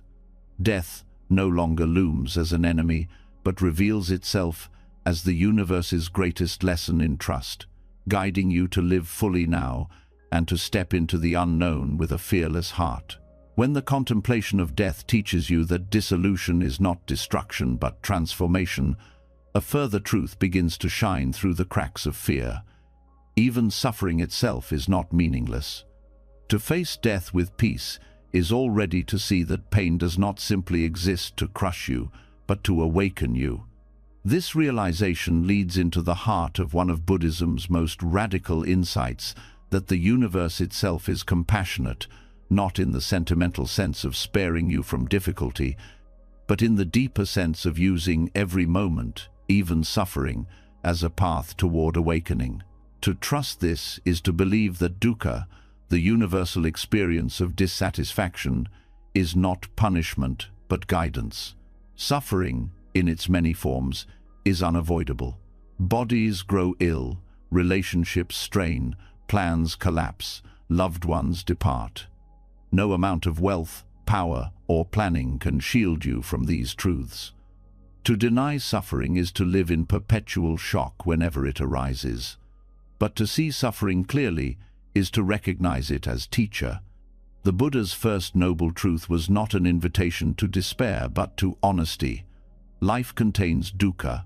To trust the universe's compassion is to understand that this truth, though uncomfortable, is the doorway to liberation. The compassionate universe does not hide suffering from you, it reveals it so you may awaken. If everything were endlessly pleasant, there would be no reason to question, no motivation to look deeper. Comfort seduces the mind into complacency.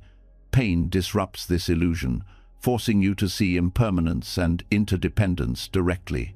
When plans fail, you confront impermanence. When relationships strain, you confront attachment. When the body ages, you confront mortality. Each discomfort reveals a deeper law. Trust grows when you see suffering not as meaningless cruelty, but as the mirror pointing you back to truth. This reframing transforms the way you meet hardship. Instead of asking, "Why is this happening to me?" you begin to ask, "What is this teaching me?" The illness that forces you to slow down may reveal how much you were exhausting yourself in pursuit of status. The heartbreak that shatters your expectations may reveal the depth of clinging you mistook for love. The failure that bruises your pride may reveal how much your self-worth rested on fragile outcomes. Each form of suffering carries within it the seed of wisdom. Trust arises when you no longer resist the lesson, but lean into it. Suffering also expands compassion. When you have known pain, you recognize it in others. This recognition softens judgment and fosters empathy. The universe uses your own wounds to connect you more deeply with humanity. A compassionate heart is rarely born from ease alone.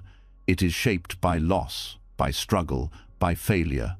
To trust the universe's compassion is to see that even your pain has the potential to widen your heart, to open channels of kindness that would otherwise remain closed. The teaching also reveals the futility of avoidance.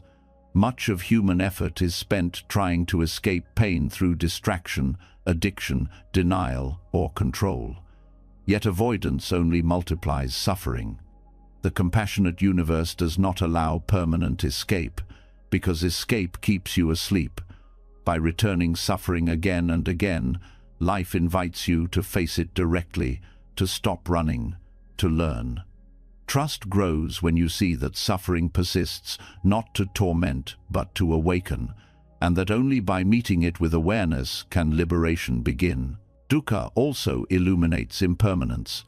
Pain arises because we cling to what changes: youth, health, possessions, relationships. Suffering highlights the truth that clinging cannot prevent loss. This recognition is painful, but it is also freeing. Once you see that nothing can be held, you stop exhausting yourself with futile grasping. Instead, you learn to meet life with open hands, cherishing without clinging, releasing without despair. The universe teaches this lesson gently at times and harshly at others, but always with the aim of revealing freedom. Trusting suffering as teacher also cultivates patience. Growth is rarely immediate. Painful circumstances often linger, tempting you to despair. Yet even in long struggles, something shifts beneath the surface. Strength builds, perspective widens, resilience deepens. Looking back, you often see that the most challenging seasons were also the most transformative. The compassionate universe does not rush the lesson, but allows conditions to ripen until insight flowers. Trust arises when you stop demanding instant relief and start honoring the slow ripening of wisdom. This teaching also applies to collective suffering. Wars, inequality, environmental crises. These reflect shared patterns of ignorance, greed, and fear. While devastating, they also serve as mirrors, forcing humanity to confront its own shadows. The compassionate universe does not cause these crises, but it allows their arising to illuminate the cost of unawareness. Collective dukkha becomes the ground for collective awakening. Trust deepens when you see that even global suffering carries the possibility of transformation. Another gift of suffering is its power to dissolve arrogance. When life goes smoothly, pride easily arises, the belief that you are invincible, self-sufficient, untouchable. Suffering humbles, reminding you of fragility. This humility is not meant to diminish you, but to open you. When you stop clinging to the illusion of control, you become more receptive to help, more grateful for support, more compassionate toward others. The universe uses suffering to break the shell of ego so that love can flow more freely. Suffering also teaches surrender. The ego fights constantly to resist pain, to rewrite conditions, to demand reality, conform to desire. But suffering shows the futility of this struggle. In learning to accept what cannot be changed, you discover peace. Acceptance is not resignation but alignment. It is the wisdom of allowing life to be what it is, even when difficult. Trust grows when you realize that surrender does not weaken you, but strengthens your capacity to live fully. Contemplating suffering also reveals the value of presence. Much pain is amplified by the stories the mind adds, ruminating on the past, fearing the future. But when you return to this moment, the burden often lessens. A single breath, even in grief, can hold peace. A single step, even in loss, can be steady. The compassionate universe teaches presence by reminding you that life unfolds only here and now. Trust deepens when you experience that even in hardship, presence carries peace. This perspective also reframes failure. Instead of treating failure as evidence of inadequacy, you see it as guidance. Each failure redirects, revealing paths that do not serve and opening space for new ones. The universe uses failure to loosen attachment to rigid plans, to expand creativity, to build resilience. Trust arises when you see that failure is not an end, but a form of instruction, one that often carries more wisdom than success. Suffering also fosters gratitude for joy. Without contrast, joy might go unnoticed.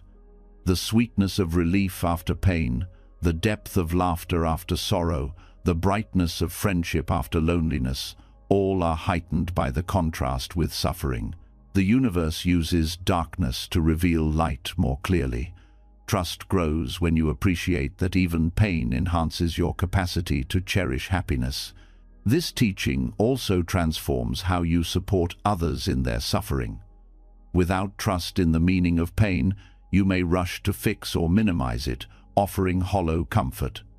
But when you see suffering as doorway, you can sit with others in their pain without fear, offering presence rather than false solutions. This companionship reflects the universe's compassion itself, meeting suffering not with avoidance but with love.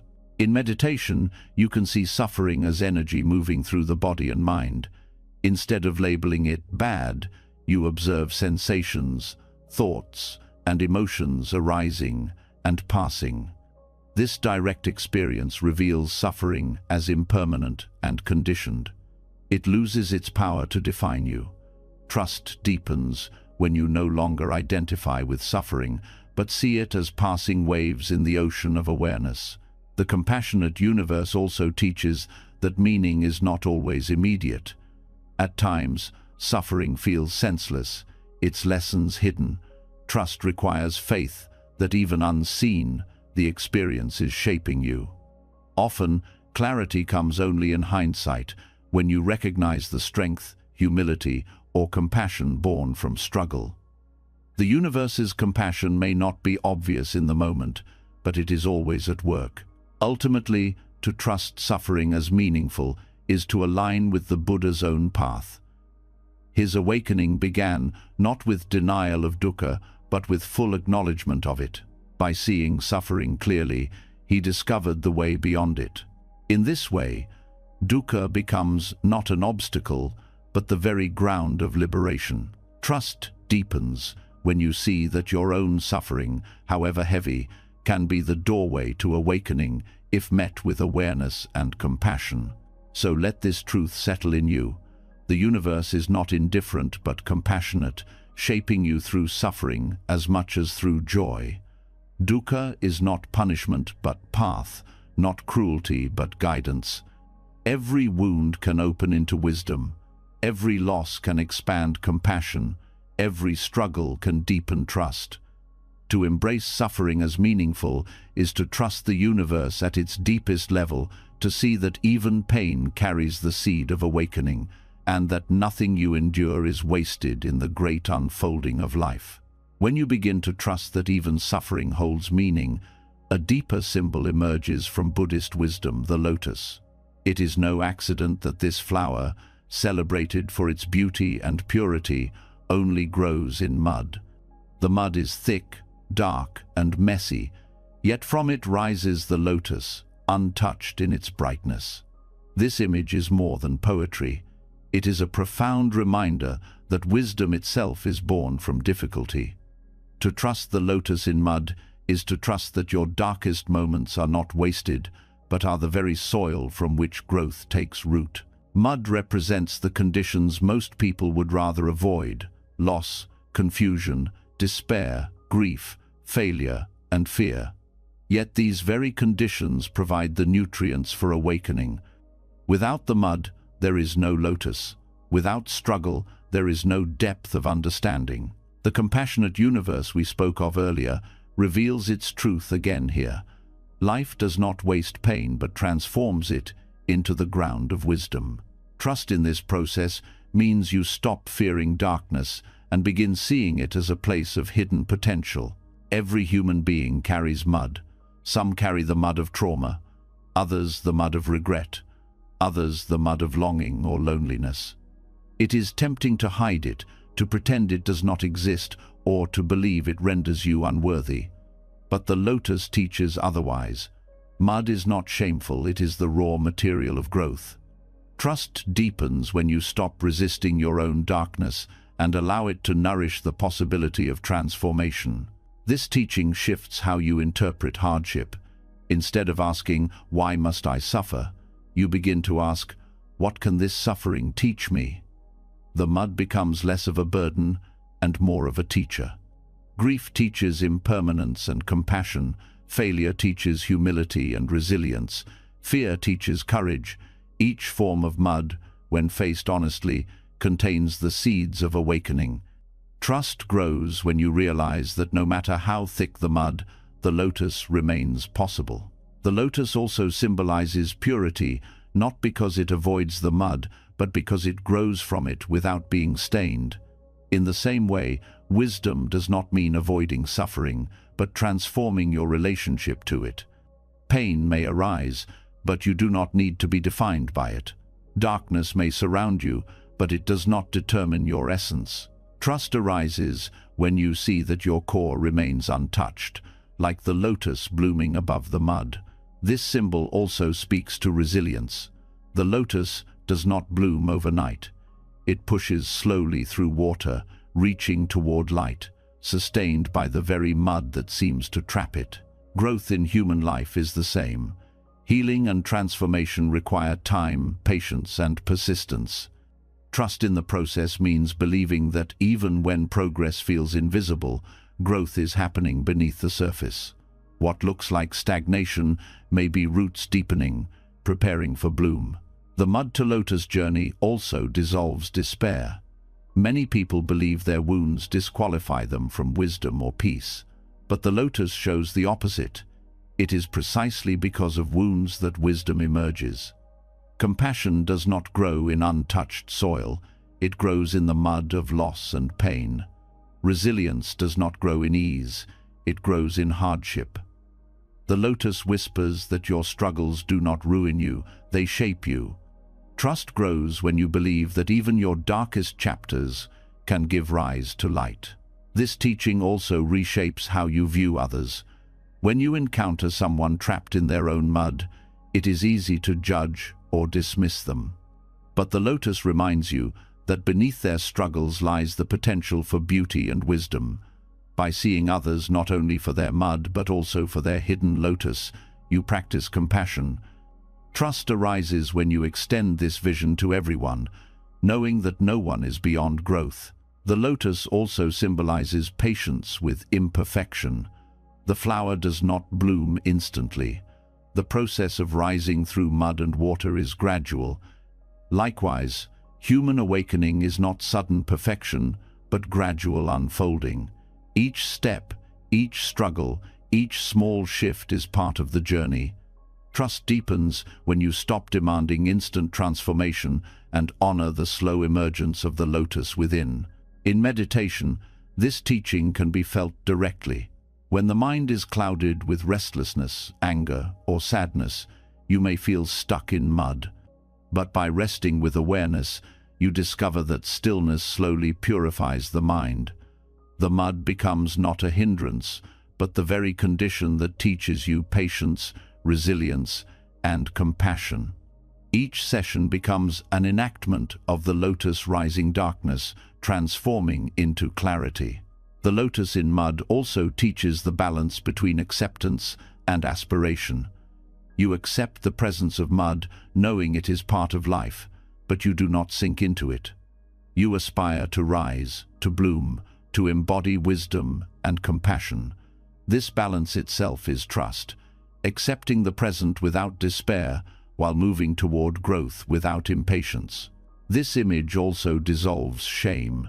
Many carry guilt or regret like permanent stains, but the lotus shows that mud is not stain, it is soil. What you once thought of as flaws or failures can become the very ground of transformation. Shame begins to lose its grip when you see that nothing in your past disqualifies you from growth. Trust arises when you reinterpret your story as the slow blooming of a lotus through mud. Collectively, this symbol applies to societies as well. Communities mired in conflict, inequality, or oppression may feel trapped in mud. Yet history shows that great movements for justice and compassion often rise precisely from struggle. The mud of suffering becomes the seedbed for transformation. Trust deepens when you see that collective mud, however dark, can give rise to collective lotus.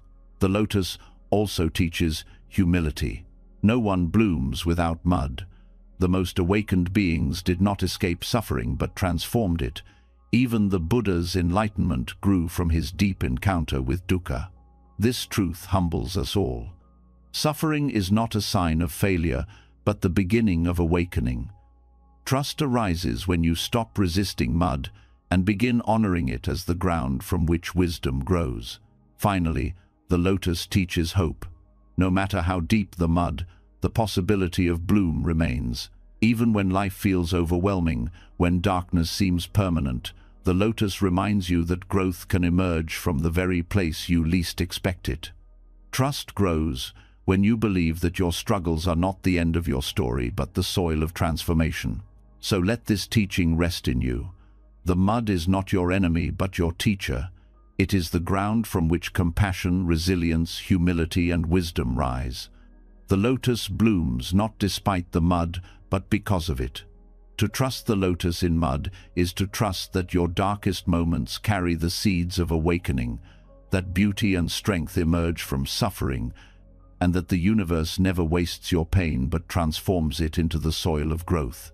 You have now walked through the most powerful lessons Buddhism offers on trusting the universe, from letting go of control, to understanding karma as connection, to embracing impermanence, interdependence, compassion, patience, non-attachment, the wisdom of suffering, the beauty of growth in darkness, the support of community, the paradox of effort and surrender, the radical power of presence, and finally the liberation of dissolving the self into the flow of life itself. Each teaching has pointed to the same truth. The universe is not against you, it is guiding you. Trust does not mean blind faith, but open participation in a reality that is constantly shaping, transforming, and carrying you. When you release fear, soften attachment, and rest in awareness, you discover that you were never separate, you were always part of the great unfolding. If these teachings touched your heart, I'd love to hear from you. Share in the comments which lesson resonated with you most and how you might begin to practice it in your own life. Your reflections not only deepen your own journey, but may also become the mirror someone else needs tonight. And if you want to continue walking this path with us, make sure to subscribe and turn on notifications so you don't miss the next step in discovering more wisdom, peace, and strength within yourself and with the universe. Now, rest deeply, breathe softly, and let the universe hold you.